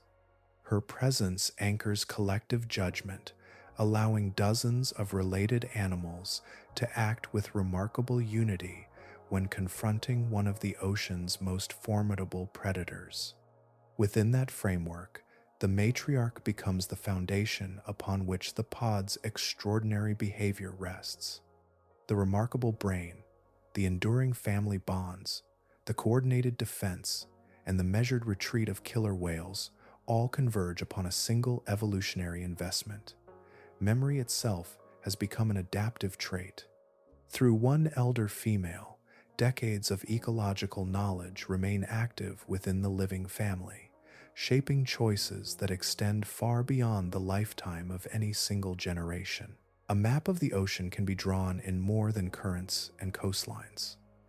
It can also be drawn through expectation, where an animal chooses to travel because of what it believes may already be there. Ecologists have long recognized this principle on land. They describe a landscape of fear, a pattern in which prey reshape their movements, feeding grounds, and daily routines according to the places where predators are most likely to appear.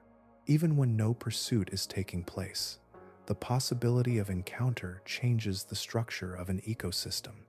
The sea follows a similar logic, although its signals travel through water rather than across open ground. Marine animals inhabit a soundscape as much as a physical environment. Calls, echolocation, and distant vocal exchanges reveal information that can travel for miles beneath the surface. Many species adjust their behavior after detecting the acoustic presence of another.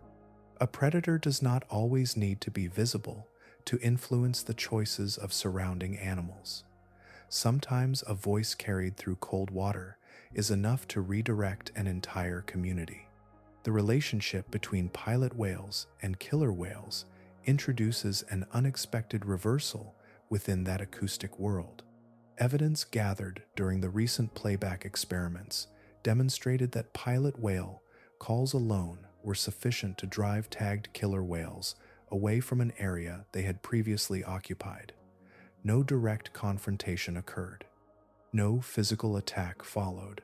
The sounds themselves altered the behavior of the ocean's apex predator, establishing pilot whales as part of the killer whale's own soundscape of fear. That finding carries implications extending beyond the encounter itself. If the regular acoustic presence of pilot whale pods repeatedly displaces killer whales from portions of their shared habitat, then pilot whales are doing more than defending their families. They are functionally restricting where killer whales can hunt efficiently. Time spent retreating, regrouping, and avoiding future encounters is time unavailable for locating prey. Every unnecessary mile traveled consumes energy that would otherwise support successful foraging. Such changes can ripple outward through the surrounding ecosystem. In regions where pilot whale density remains consistently high, animals normally hunted by killer whales may experience fewer encounters simply because the predator spends less time occupying those waters. Reduced hunting pressure upon one species can influence the abundance and behavior of another, producing what ecologists describe as a trophic cascade. In this case, the cascade would emerge not from additional predation, but from a measurable reduction in predation driven by the continued presence of another highly social cetacean. Across the North Atlantic, that possibility becomes especially intriguing. Around Iceland, Norwegian waters, and the Strait of Gibraltar, the ranges of pilot whales and killer whales repeatedly overlap. Traditional descriptions of killer whale ecology emphasize prey availability, seasonal migration, and oceanographic conditions when explaining where these predators concentrate their efforts. Yet another influence may also exist, one shaped by the distribution of pilot whale families and the probability of repeated acoustic confrontation. The geography of hunting pressure may therefore reflect not only where food can be found, but also where uninterrupted hunting remains possible. Researchers remain appropriately cautious when extending the evidence to the scale of an entire ecosystem. The broader ecological consequences have not yet been measured directly. Current studies confirm the displacement mechanism itself, while its downstream effects upon prey populations and community structure remain important questions awaiting future investigation. The distinction matters because ecological systems often contain many interacting influences operating simultaneously across vast distances. Even so, the confirmed mechanism alone changes how this relationship is understood. Pilot whales are no longer merely participants in unusual encounters with killer whales. They emerge as ecological actors capable of altering the behavior of another dominant predator through coordinated social organization and acoustic presence alone. Hidden beneath familiar waves, an unseen balance unfolds through sound, memory, and family cohesion. Only within the past few decades has science begun revealing this relationship with rigorous observation, making nearly every insight in this story a remarkably recent addition to humanity's understanding of the living ocean. Knowledge sometimes arrives with the strange realization that an ancient relationship has been unfolding long before anyone possessed the tools to notice it. The encounters between pilot whales and killer whales belong to that category. For countless generations, these animals crossed the same northern waters, carrying out behaviors refined through evolution, while human observers remained almost entirely unaware. Much of what now seems remarkable entered the scientific record only within the past handful of years, transforming an overlooked curiosity into one of marine biology's most intriguing developing fields. The first systematic scientific documentation describing repeated pilot whale mobbing of killer whales around Iceland emerged during the middle of the previous decade. Peer-reviewed experimental confirmation that killer whales respond to pilot whale calls with coordinated avoidance did not arrive until January of 2026, only months before this documentary is imagined to unfold. These discoveries do not belong to distant scientific history. They belong to an active investigation whose principal researchers continue gathering evidence, refining interpretations, and confronting questions that remain unanswered. Such progress became possible because the ocean itself has become more accessible without becoming less wild. Modern field research increasingly follows animals through their ordinary lives instead of removing them from their environment. Rather than relying upon brief observations from the deck of a vessel, scientists can now accompany whales through sophisticated instruments that travel with them beneath the surface, revealing behaviors that previously disappeared into darkness and distance. Among the most important advances are multi-sensor suction cup tags. These temporary devices attach gently to free-swimming whales for several hours before releasing naturally. During that time, they continuously record diving depth, three-dimensional acceleration, body orientation, sounds produced by the tagged whale, and the surrounding acoustic environment reaching the animal itself. Together, these measurements create an uninterrupted behavioral record that would have been impossible only a couple of decades ago, allowing researchers to reconstruct events from the whale's own perspective instead of relying solely upon distant observation. Acoustic playback experiments have added another powerful capability. By broadcasting carefully selected recordings through underwater speakers while leaving every other condition unchanged, researchers can isolate individual variables within the natural environment. A pilot whale never needs to appear physically, only its calls enter the water. If killer whales respond consistently to sound alone, the influence of acoustic communication can be demonstrated with far greater confidence than observation alone could provide. Other technologies extend that picture across broader stretches of ocean. Satellite tracking follows individual pods through days and weeks of movement, revealing where ranges overlap and where encounters become most likely. Drone-based aerial photography observes family groups from above while minimizing the visual and acoustic disturbance created by nearby research vessels. Hydrophone arrays resting beneath the sea continuously monitor vocal activity across large regions, gradually assembling long-term records showing when each species occupies particular waters and how those patterns shift through changing seasons. Artificial intelligence and machine learning are beginning to reshape this field as well. Modern acoustic archives contain far more recordings than any team of researchers could classify manually. Computational systems now assist by recognizing recurring call types, identifying individual whales through distinctive vocal signatures, and searching enormous collections of recordings for behavioral patterns that human listeners might overlook. These methods remain under active development, yet they already promise a richer understanding of communication within both pilot whale and killer whale societies. Even with these remarkable advances, certainty remains elusive. The investigators responsible for the recent playback study repeatedly emphasize that further research is needed. Each answer uncovers additional questions about culture, memory, ecology, and communication. That balance between discovery and uncertainty gives the field its unusual energy.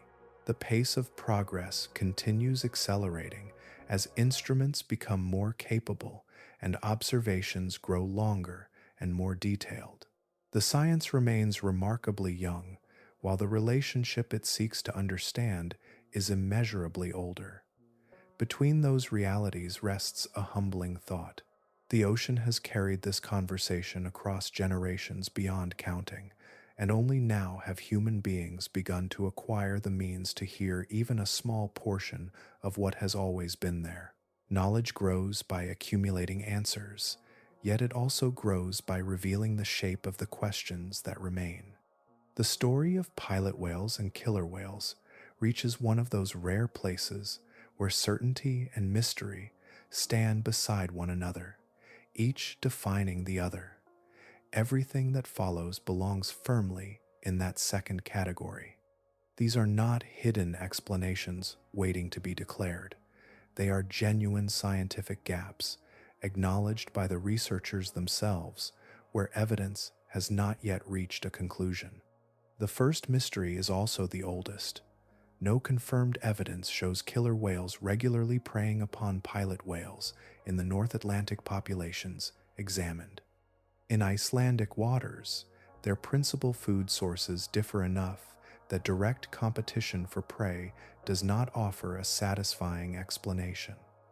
Even after demonstrating that killer whales consistently avoid pilot whale sounds, the authors of the 2026 playback study stated that they could not explain why an apex predator withdraws from a smaller aggressor. They proposed several possibilities, including the influence of large vocal groups, but no single mechanism has been confirmed. A second uncertainty concerns geography. Every tagged animal in the playback experiment belonged to the Icelandic population, one with repeated documented encounters with long-finned pilot whales. Whether resident killer whales from the Pacific Northwest, Antarctic populations, or mammal-eating transient groups would react in the same way remains entirely untested. Until comparable experiments are performed elsewhere, nobody knows whether this avoidance belongs to killer whales everywhere or only to particular cultural populations shaped by local experience. Closely tied to that question is an even deeper one. If avoidance differs among populations, the behavior may be transmitted through learning rather than inherited through genetics. Killer whales already pass hunting methods, vocal traditions, and dietary preferences from mothers to calves across generations. Fear itself may travel through those same family lines. If every population responds alike despite different histories, the behavior would instead suggest an ancient evolutionary inheritance. At present, the evidence cannot distinguish between those possibilities. Both remain scientifically plausible. The fourth gap extends beyond the whales themselves. Researchers now know that pilot whale calls can displace killer whales from an area. What remains unknown is how that repeated displacement reshapes the wider marine community. No study has yet measured whether prey species benefit from reduced hunting pressure, whether killer whale energy budgets change over entire seasons, or whether these interactions alter food webs across the North Atlantic. The mechanism has been demonstrated, but its ecological consequences have yet to be measured. Another puzzle surfaced unexpectedly during the encounters involving newborn pilot whale calves in 2022 and 2023. Neither observation ended with predation, injury, or any confirmed explanation.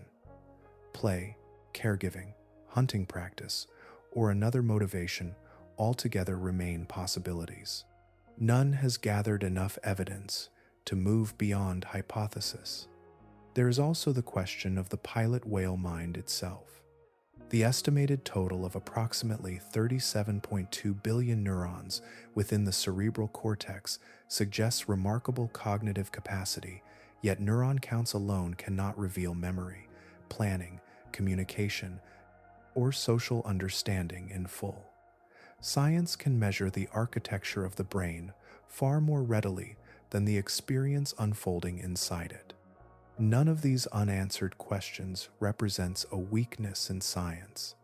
Each marks the edge of present knowledge, where observation has advanced farther than explanation. Every uncertainty points toward future expeditions, new instruments, longer studies, and discoveries that have not yet entered the scientific record.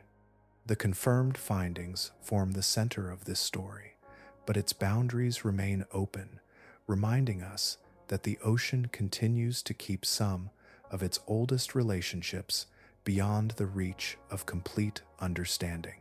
Having traced those boundaries, we can finally consider what this remarkable relationship reveals, not only about pilot whales and killer whales, but about intelligence, dominance, and the patterns the sea established long before humanity learned to notice them.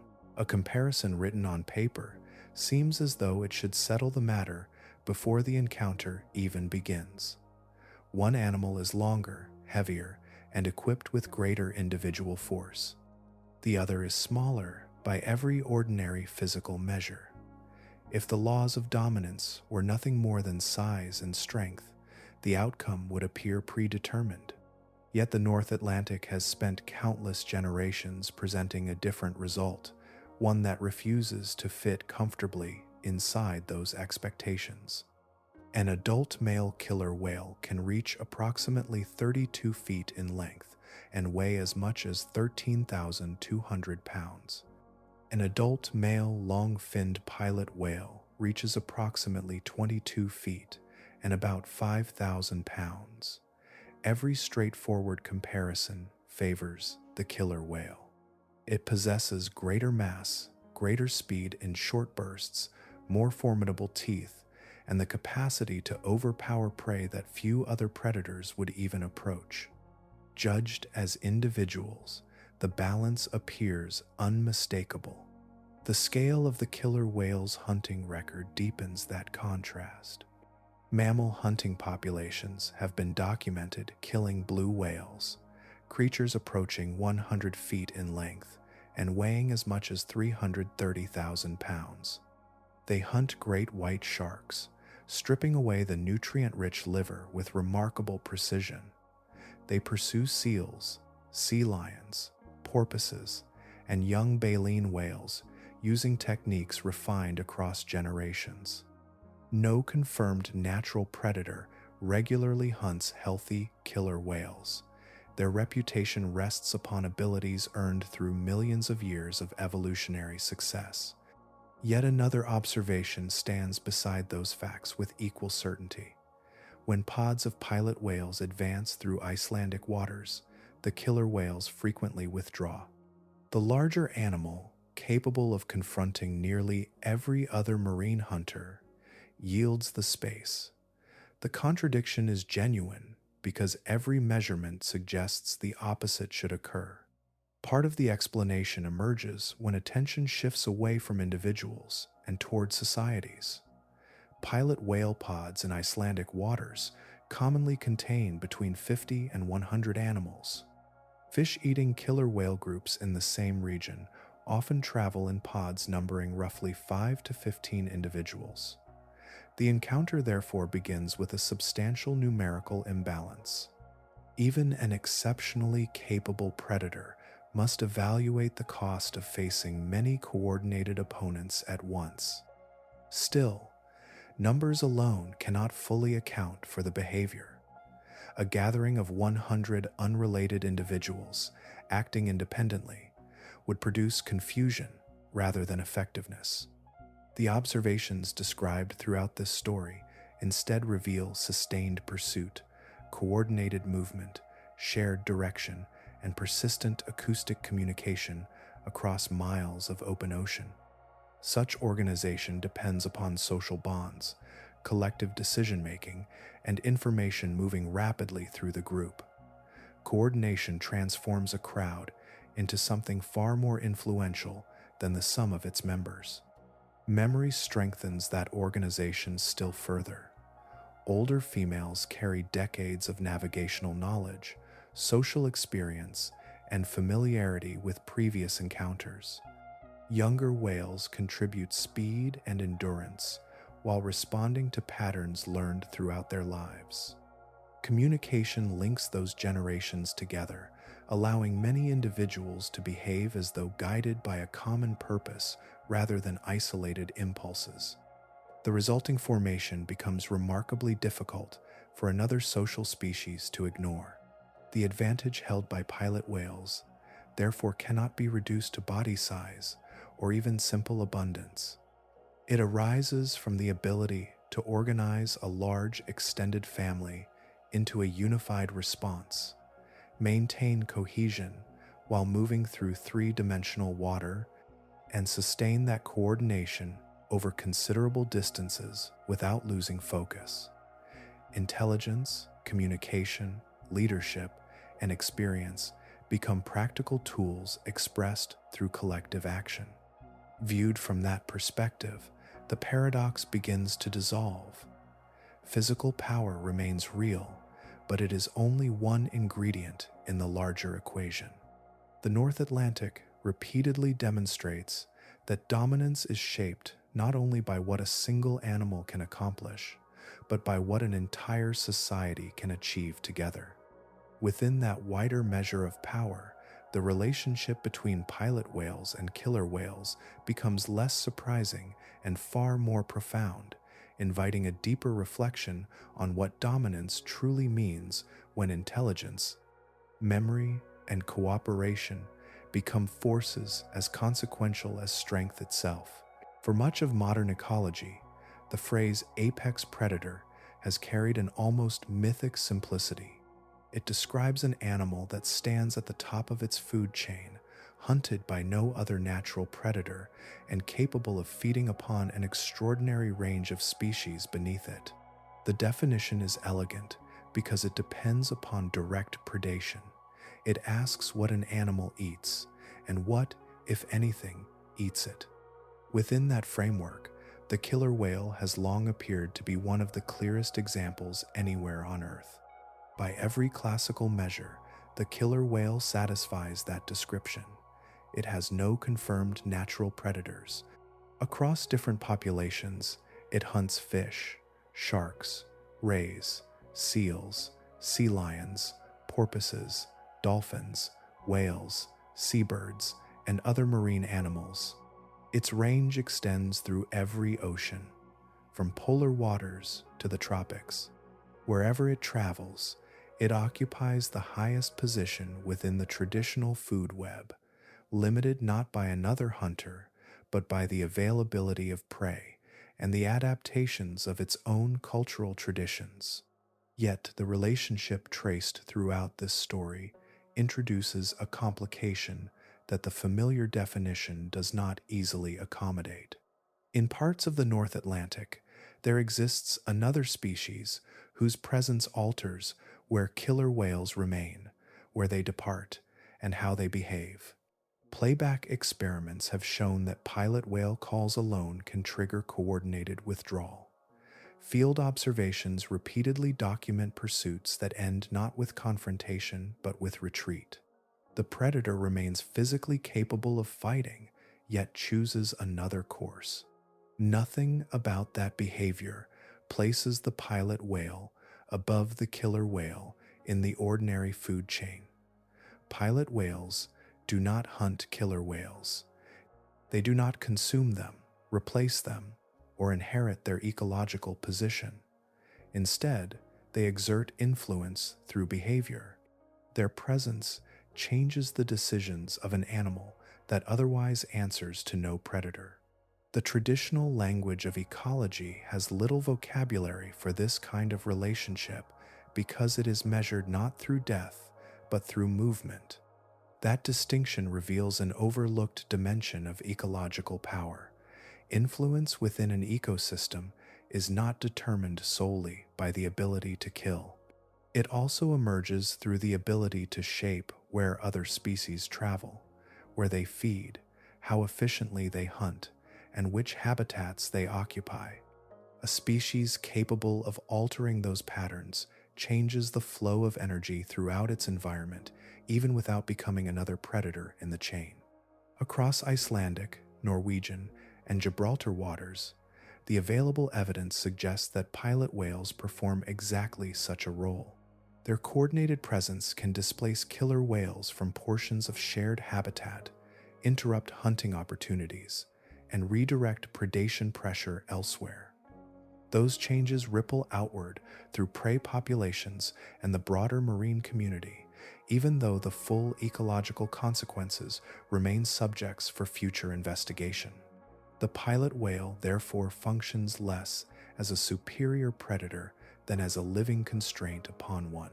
This influence does not arise because pilot whales possess greater individual strength. Every direct physical comparison still favors the killer whale. Instead, their advantage emerges from organization, communication, experience, and unwavering cooperation across large family groups. Faced with that combination, the expected benefits of remaining in place may no longer justify the potential cost. The calculation belongs not to muscle alone, but to risk. Seen from that perspective, the ocean has been solving a more sophisticated equation than simple size for millions of years. Strength matters, speed matters, teeth matter. Yet they exist within a broader network shaped by memory, social structure, collective action, and learned behavior. The pilot whale does not overturn the concept of the apex predator. It expands it, revealing that the freedom enjoyed by even the greatest hunter can be limited by another kind of authority, one expressed through coordinated intelligence rather than physical domination.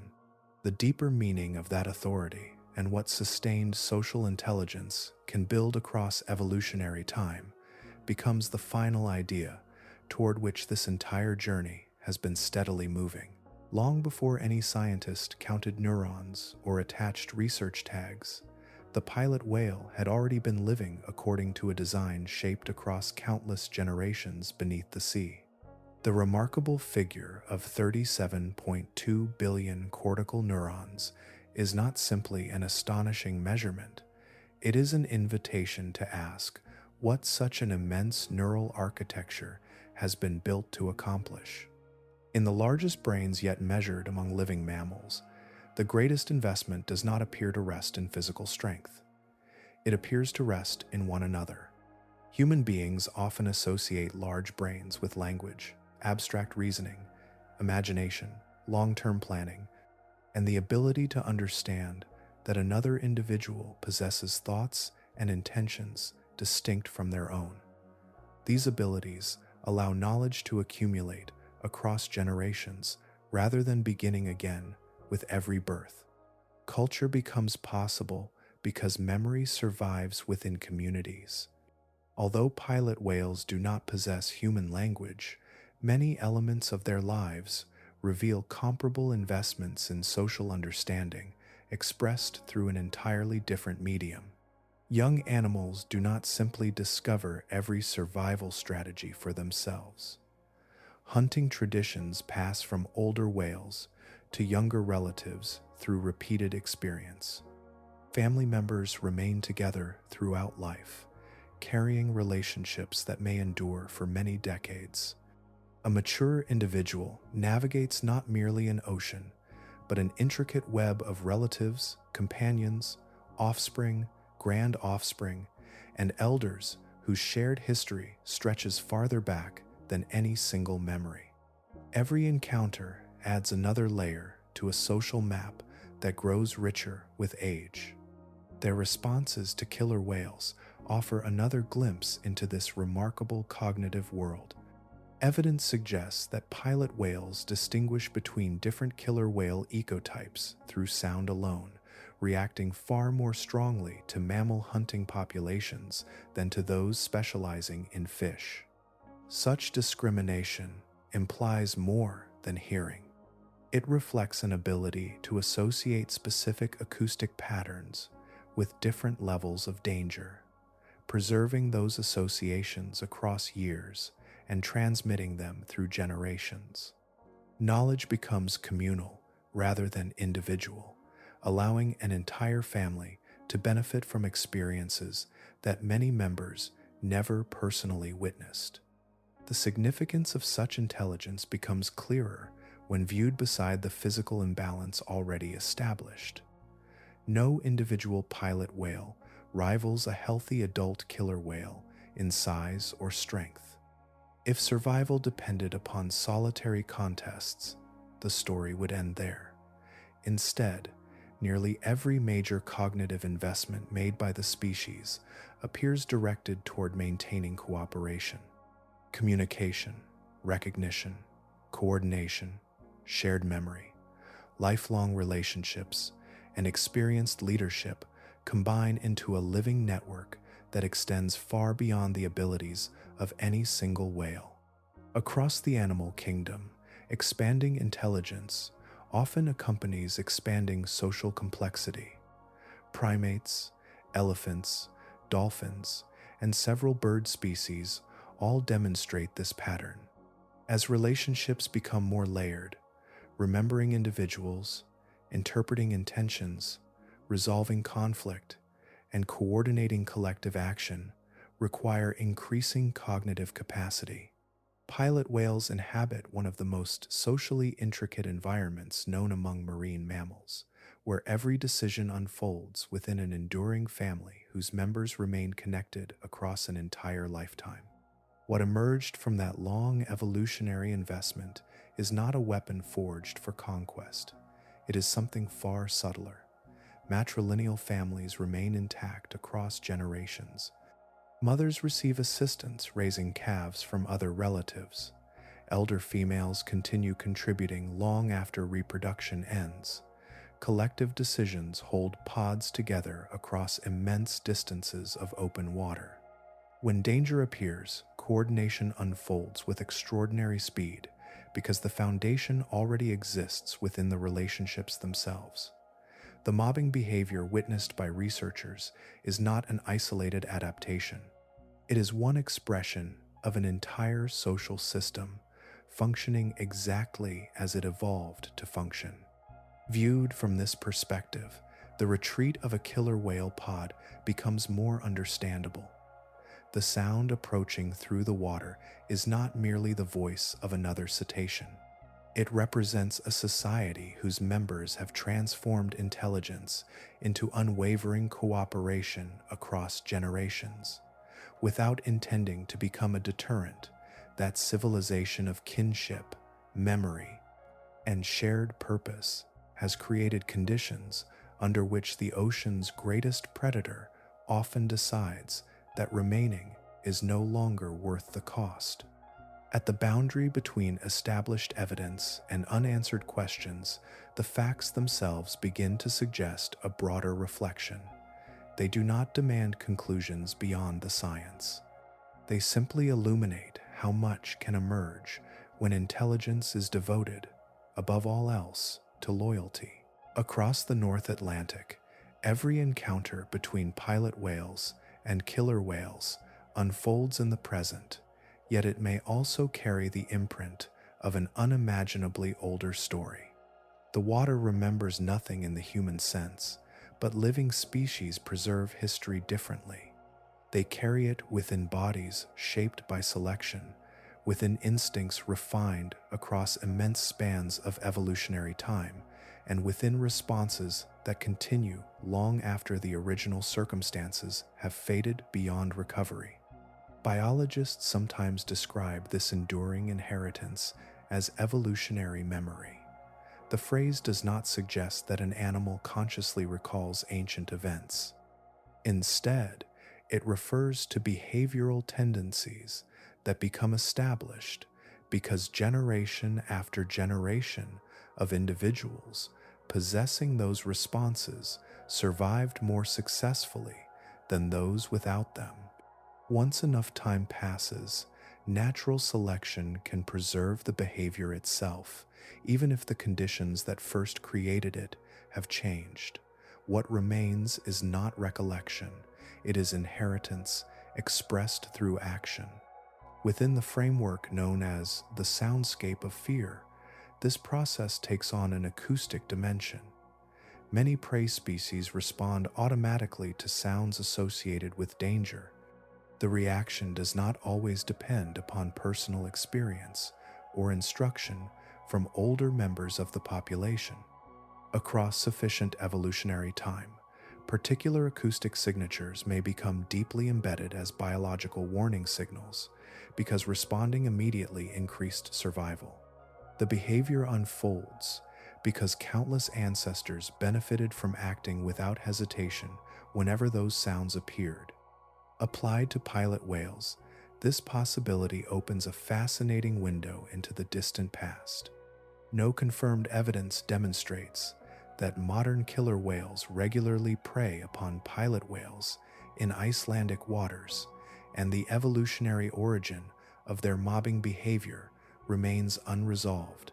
Yet it remains scientifically plausible that ancestral forms of killer whales imposed stronger selective pressures upon the ancestors of pilot whales. If such interactions occurred across many thousands of generations, converging upon killer whale calls could represent an enduring behavioral echo, preserved long after the original circumstances evolved into something different. The same reasoning may extend in the opposite direction. Modern experiments demonstrate that Icelandic killer whales withdraw from pilot whale vocalizations, but whether this response is entirely learned or partly inherited remains unknown. If repeated encounters with determined pilot whale groups consistently disrupted hunting or caused injury over evolutionary time, individuals predisposed to avoid those costly conflicts may have enjoyed a survival advantage. Their descendants could inherit a tendency to retreat before the confrontation fully develops, expressing a pattern established by ancestors whose experiences vanished countless generations ago. The ocean preserves these possibilities in ways that land rarely does. Marine lineages have crossed climatic upheavals, shifting currents, changing coastlines, disappearing prey, and expanding competitors while remaining connected across millions of years. Within every surviving species lies a biological record written not in words, but in anatomy, physiology, perception, and behavior. Creatures inhabiting today's seas still carry adaptations shaped by environments that no longer exist and ecological relationships transformed beyond recognition.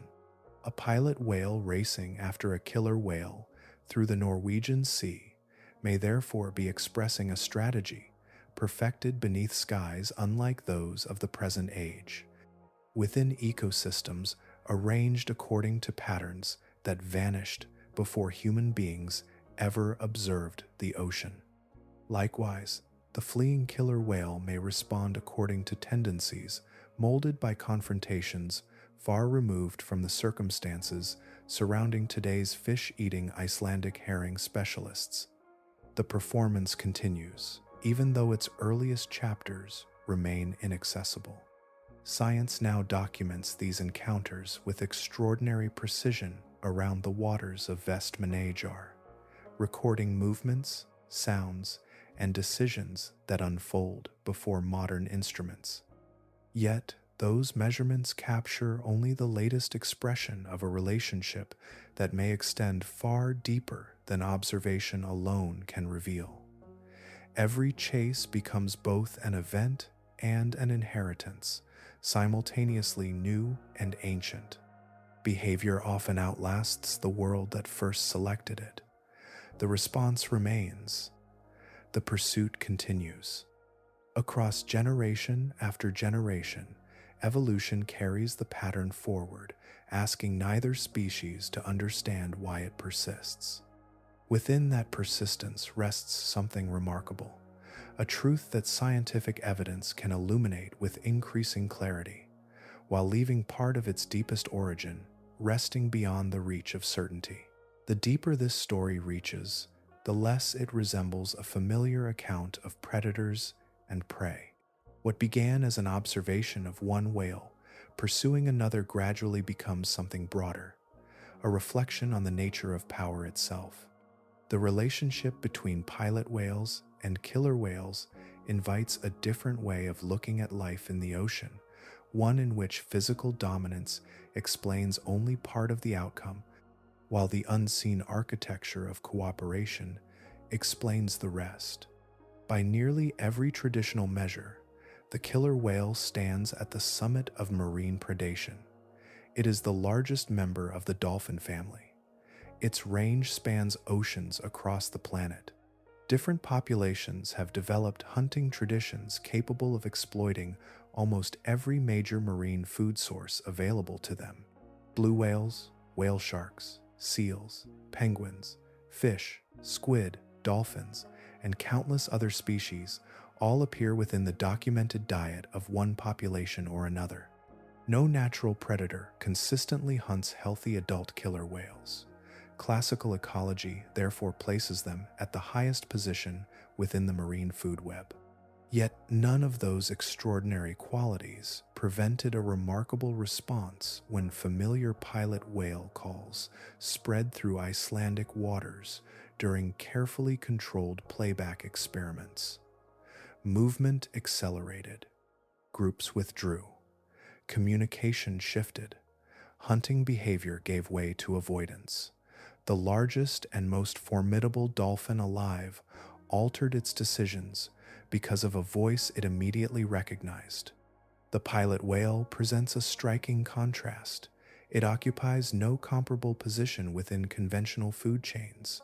It is smaller, lighter, and individually less formidable than the killer whale.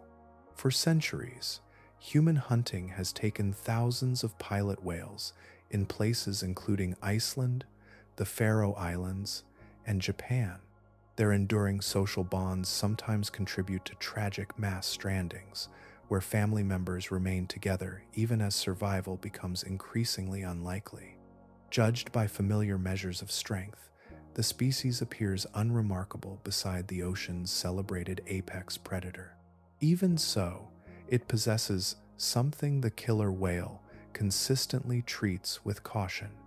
That advantage does not emerge from the muscles of any single individual. It arises from organization sustained across generations. Each whale enters a family that remains together throughout life. Knowledge accumulates instead of disappearing. Experienced elders preserve memories of changing seas. Communication binds dozens of individuals into coordinated action. Decisions spread rapidly through relationships already strengthened by years of shared experience. What appears from a distance as a collection of animals reveals itself instead as a remarkably integrated social system. The immense cortical neuron count discussed earlier gains new meaning within this context. Intelligence does not stand apart from the family, it serves the family. Memory strengthens coordination. Communication strengthens memory. Leadership strengthens collective action. Every evolutionary investment reinforces another until the entire pod functions with a cohesion that exceeds the abilities of any individual member. The grandmother, whose reproductive years ended long ago, continues contributing because accumulated experience remains among the most valuable resources the pod possesses. Loyalty transforms information into survival. Power, therefore, emerges as a property of relationships rather than bodies alone. Evolution did not shape pilot whales into larger predators capable of overpowering killer whales through force. Instead, it shaped them within the demanding conditions of deep ocean life, where scattered prey, perpetual darkness, vast distances, and enduring family bonds rewarded cooperation above all else. Intelligence became the instrument through which that cooperation expanded. Lifelong loyalty became the enduring investment. Collective defense emerged as one consequence among many. The ocean offers no special recognition for these achievements. It rewards only what persists. Across immense stretches of evolutionary time, the pilot whale became precisely the organism with its environment favored. The killer whale likewise became the predator best suited to its own ecological role. When their histories intersect, the result reflects neither sentiment nor symbolism. It reflects selection operating across millions of years, refining both species until each responds according to the pressures that shaped it. Seen through that wider lens, this story reaches beyond whales altogether. It becomes a reminder that nature measures influence differently than people often do. The most enduring forms of power are not always carried by the strongest individual. Sometimes they emerge from everything a society has patiently built together across generations, until even the greatest predator recognizes that some victories cost more than they are worth. A map of the Atlantic Ocean appears familiar until its scale is allowed to settle into the imagination. More than 41 million square miles of water stretch between continents. Beneath the surface lies an average depth exceeding 10,000 feet. Far below even that, the Puerto Rico Trench descends to approximately 28,232 feet. Within that immense volume, light fades, sound travels farther than sight, and entire lives unfold beyond the reach of ordinary human observation. Across those waters, pilot whales and killer whales have shared the same environment for millions of years. Their encounters did not begin when researchers first documented them. Their movements were not waiting for cameras, research vessels, or scientific journals. Long before people understood the relationship, pods were already converging, changing course, communicating across the water, and responding to one another according to patterns shaped through evolutionary time. Human marine biology, by comparison, is astonishingly young. Systematic scientific study of the sea extends back only about 150 years. For most of that history, researchers could observe only what happened at the surface or what stranded along distant coastlines. Hydrophones capable of listening beneath the waves existed for decades, yet large-scale acoustic monitoring of whales became practical only during the late 20th century. The multi-sensor suction cup tags that transformed recent studies did not exist in anything resembling their modern form until relatively recently.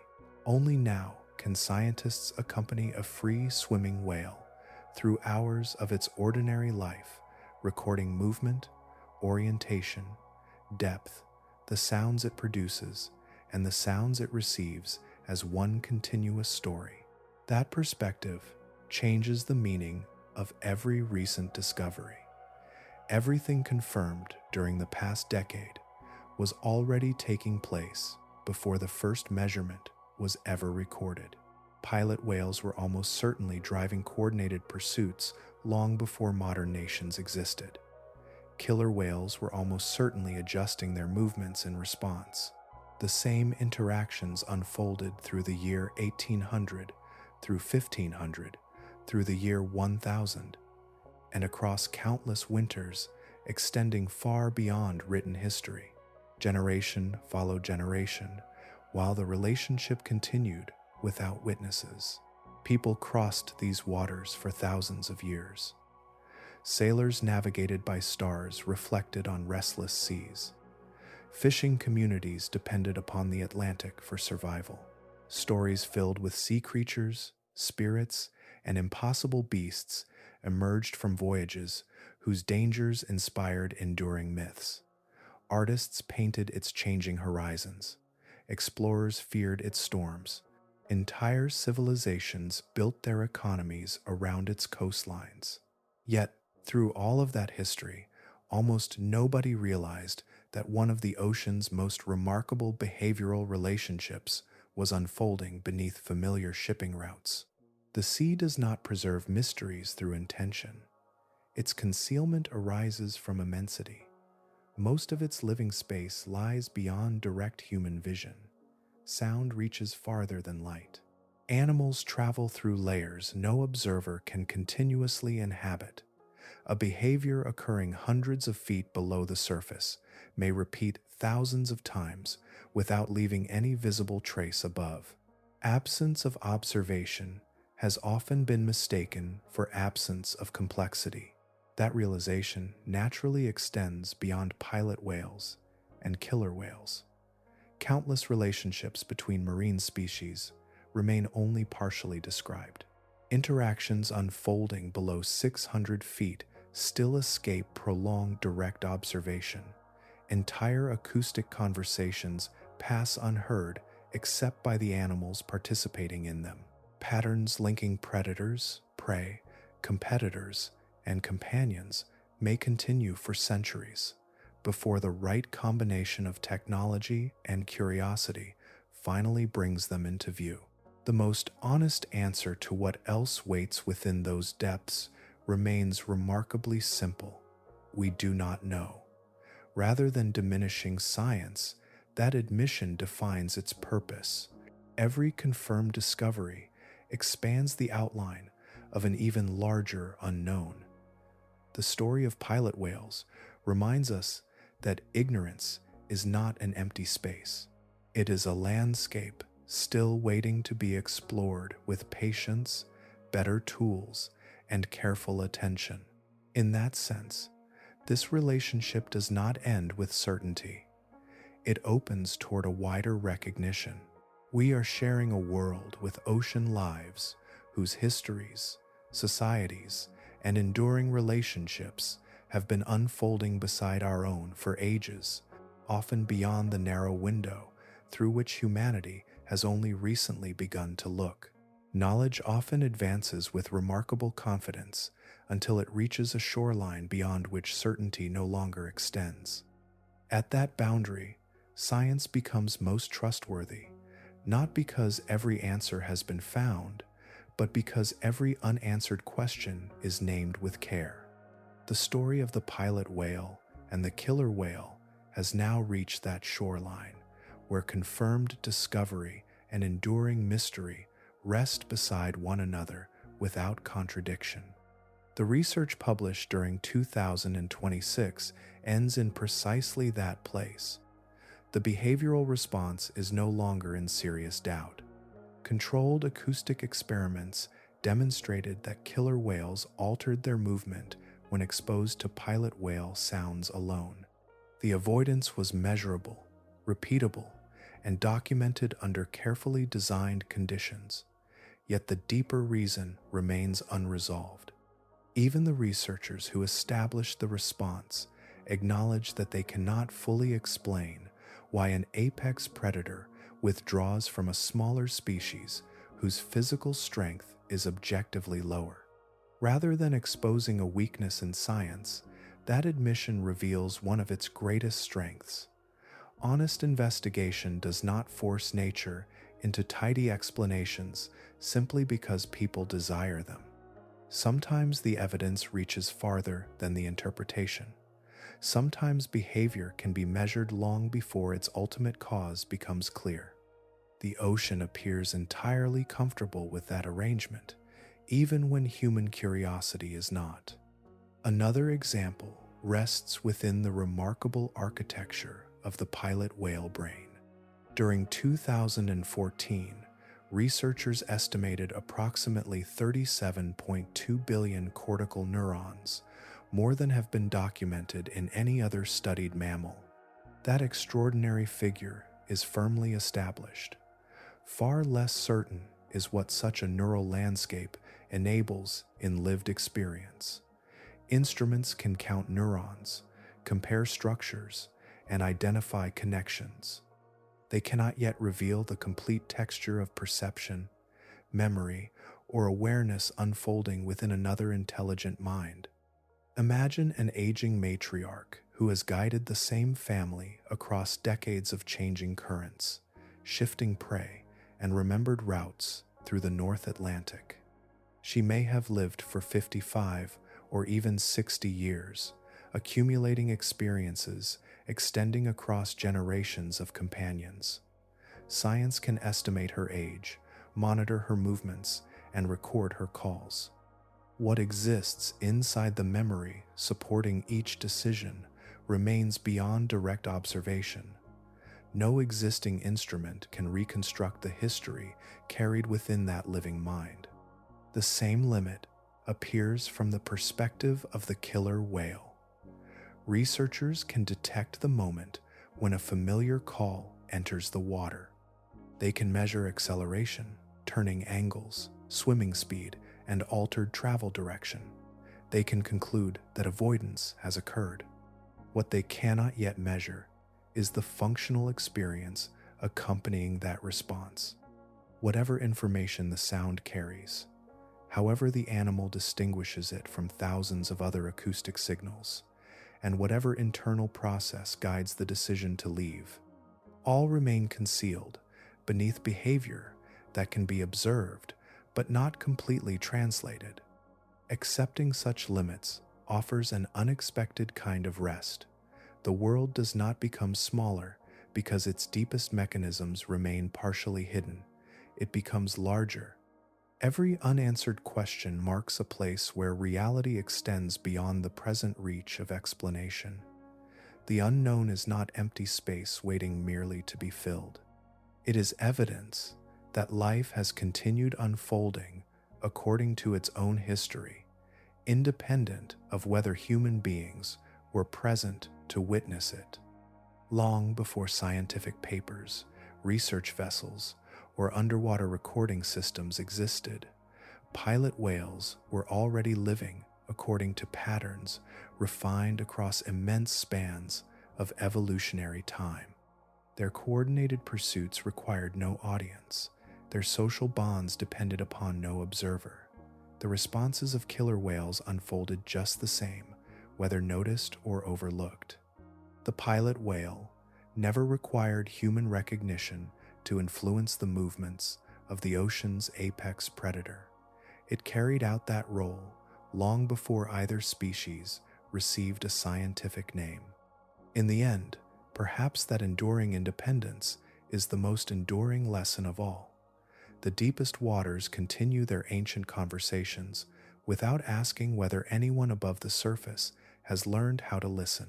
Far beyond the movements of any single whale, the North Atlantic carries a rhythm that has endured across immense spans of time. Its currents travel with remarkable persistence, drawing together water born under different skies and temperatures until the entire basin functions as one interconnected system. The encounters between pilot whales and killer whales unfold within that greater circulation, becoming part of a living process that extends far beyond the horizon visible from any ship. One of the defining features of this region is the North Atlantic subpolar gyre, a vast clockwise circulation spanning millions of square miles. Driven by differences in temperature and salinity, it continuously redistributes enormous volumes of seawater across the Northern Ocean. Warm water arriving from lower latitudes gradually surrenders heat before colder, denser water sinks and begins another stage of its journey. The movement never truly stops. It is among the great engines regulating the planet's climate, transferring energy between tropical waters and the polar regions through an intricate exchange that has persisted across countless generations. Within that circulation, the waters surrounding Iceland become especially productive. Nutrients rise from below, enriching the upper layers where microscopic life flourishes. Tiny drifting organisms support schools of herring, capelin, and other fish. Those fish attract killer whales seeking concentrated prey. Where killer whales gather, pilot whales are often drawn into the same waters. A sequence that appears local is, in reality, connected to forces operating across an ocean basin. The same circulation nourishing these encounters also influences rainfall over distant landscapes, contributes to conditions shaping hurricanes, and helps regulate temperatures throughout much of the northern hemisphere. Seen from that perspective, the ocean is never merely a backdrop against which life unfolds. It is an ongoing process whose countless interactions continually shape one another. Every current influences chemistry. Every change in temperature affects circulation. Every movement of nutrients alters biological opportunity. Across scales ranging from microscopic organisms to migrating whales, each participant exists within relationships extending far beyond its immediate surroundings. The remarkable relationship between pilot whales and killer whales belongs entirely within this greater system. Their choices are woven into waters that also influence harvests on distant continents, sea ice reflecting sunlight toward space, and ecosystems extending thousands of miles beyond the North Atlantic. Nothing occurring between these animals exists in true isolation. Every pursuit, every altered migration route, and every feeding decision contributes, however subtly, to the larger fabric through which energy and nutrients continue to circulate. Marine animals also shape that fabric through their ordinary lives. Predation influences population balance. Migration carries nutrients between distant regions. Feeding at depth and returning toward the surface redistributes essential elements through the water column. Even the natural waste released by whales becomes nourishment supporting smaller organisms below. Each action appears modest when viewed alone, yet together these countless exchanges help sustain biological productivity across entire ecosystems. Again and again, the ocean offers the same lesson. What can be observed at the surface is inseparable from processes unfolding far below. Visible patterns depend upon invisible ones. Categories such as predator, prey, apex, dominant, or subordinate remain useful guides, yet nature repeatedly demonstrates that they describe only part of a far richer reality. Every discovery reveals additional layers that resist simple boundaries. The pilot whale possesses no concept of ecological terminology. It has never considered scientific definitions or philosophical debates. It simply lives according to behaviors refined across evolutionary time, maintaining bonds, raising young, communicating across dark water, and responding to circumstances exactly as its species has done for ages. Those behaviors endured through changing climates, advancing and retreating ice sheets, shifting prey populations, and transformations that reshaped the North Atlantic again and again. Whatever evolutionary path produced, the pilot whale proved remarkably durable. Long before human beings recognized the pattern, the killer whale had already encountered it, measured its consequences, and adapted its own behavior accordingly. Every encounter between a pilot whale and a killer whale begins long before either animal is born. The moment unfolds in the present, yet it is carried forward by an inheritance measured not in years, but across immense stretches of evolutionary time. What appears as a brief interaction on the surface of the North Atlantic is, in truth, the meeting of histories that have endured through worlds profoundly different from the one that exists today. The long-finned pilot whale, known scientifically as Globicephala mellis, belongs to a lineage whose ancestral relatives extend into the Miocene epoch, approximately 11 million years ago. Across that immense interval, the oceans changed again and again. Ancient coastlines shifted, ocean gateways opened and closed, redirecting entire systems of circulation. Temperatures rose, then fell. Species vanished, while others emerged to occupy newly available places. Through each transformation, the lineage leading to the modern pilot whale continued, carrying forward only those traits that repeatedly proved capable of preserving life. The killer whale, scientifically known as Orcinus orca, possesses an equally deep inheritance.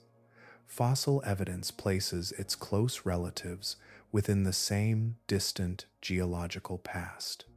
The species living today descended from ancestors that endured every major climatic upheaval, shaping the modern ocean, including the last glacial maximum approximately 20,000 years ago, when sea ice extended far beyond its present boundaries and marine ecosystems were organized according to conditions almost unimaginable from a modern shoreline. Every living killer whale traces its ancestry through those survivors. When these two species meet near Vestmannaeyjar, the encounter is never limited to the individuals visible in the water. Each animal carries behaviors refined through countless generations. Every instinct preserved within either lineage remains because it contributed, often repeatedly, to survival. Countless alternative responses disappeared long ago, leaving behind only those that endured the relentless testing imposed by changing oceans, shifting prey, unfamiliar competitors, and environments that rewarded adaptation without mercy. The coordinated pursuit, mounted by a pod of pilot whales, is therefore more than a response unfolding within a single afternoon. Similar patterns persisted through advancing glaciers and warmer interglacial periods. They continued while coastlines expanded and retreated. They remained through ecological reorganizations that erased many other evolutionary experiments. Likewise, the killer whale's avoidance of particular acoustic signals survived because abandoning that tendency apparently offered no greater advantage than retaining it. Evolution rarely preserves behaviors indefinitely without consequence. What persists usually continues because it has never imposed sufficient cost to disappear. Seen from this wider perspective, the confrontation becomes something richer than competition between neighboring species. It resembles two enduring lineages, each expressing solutions refined across millions of years, meeting once again beneath familiar northern waters. Neither animal understands the immense history carried within its own behavior. Neither needs to. The pilot whale turns toward the sounds it recognizes. The killer whale changes course when particular calls enter the surrounding water. Actions unfold without deliberate reflection, yet they embody the accumulated outcome of innumerable generations that successfully navigated the same recurring challenge. In that sense, both animals become expressions of the ocean remembering itself. Their responses preserve information written not in language or written records, but in inherited tendencies shaped across evolutionary time. Every pursuit, every withdrawal, every coordinated movement carries traces of selective pressures extending far beyond the lifetime of any individual whale. The water between them briefly becomes a place where ancient survival strategies continue to operate with remarkable consistency. Perhaps that is why the encounter resists simple explanation. Standing within the cold gray waters of the North Atlantic, surrounded by whistles carrying across immense distances, the observer witnesses more than behavior. There is the meeting of histories too old for memory, too persistent for coincidence, and too deeply woven into life to be separated from the living animals that continue to enact them. Some realities ask less to be explained than to be recognized, carrying forward the enduring weight of everything that survived. No conclusion about this journey begins with triumph. It begins with recognition. Across everything we have traced, from the first observations in cold northern seas to the newest discoveries made through modern marine research, one truth remains standing. The story of the pilot whale and the killer whale is not ultimately about conflict. It is about the shape that power takes when evolution has been given millions of years to refine it. The long-finned pilot whale is not the largest hunter in the sea. It is not the swiftest traveler across open water. It does not possess the crushing bite force or imposing reputation carried by the killer whale. Human history has often treated it as an overlooked animal, remembered more often for tragic mass strandings than for extraordinary achievement. Across Iceland, the Faroe Islands, and Japan, generations of human hunting continued with comparatively little worldwide attention. By nearly every familiar measure, the pilot whale appears ordinary beside the ocean's most celebrated predator. Yet the living ocean records a different calculation. Careful scientific observation, published in peer-reviewed research during 2026, demonstrated that killer whales accelerated away after hearing the calls of approaching pilot whales. The finding did not emerge from legend or anecdote. It emerged from carefully designed playback experiments, advanced tracking technology, and direct behavioral measurement. The apex predator heard a familiar voice, changed its behavior, and departed. The explanation does not lie inside any single body. It exists within relationships. The pilot whale possesses approximately 37.2 billion neocortical neurons, more than any mammal that has yet been carefully studied. Those neurons are not expressed through solitary dominance.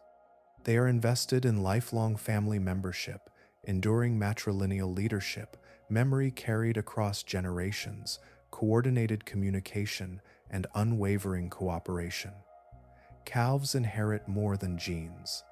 They inherit a society that has already been refined by immense stretches of evolutionary time.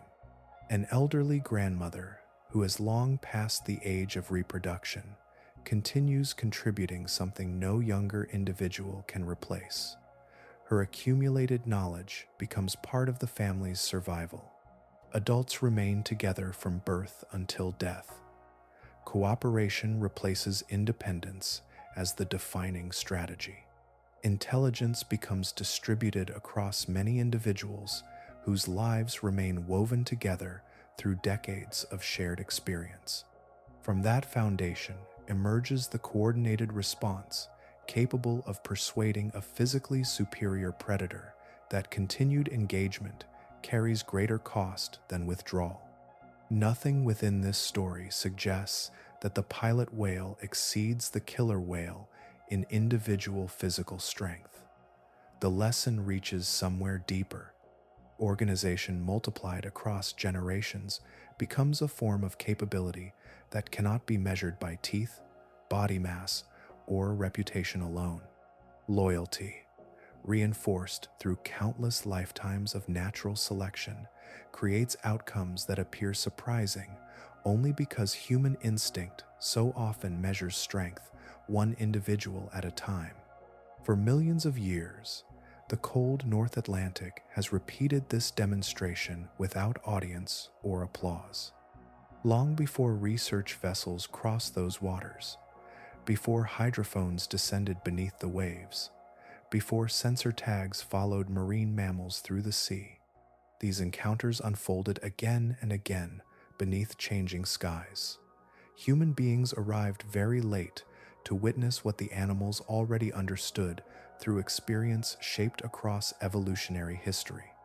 The newest research therefore represents less a revelation than a moment of catching up. Instruments confirmed during 2026 what the killer whale had already incorporated into its behavior across countless generations.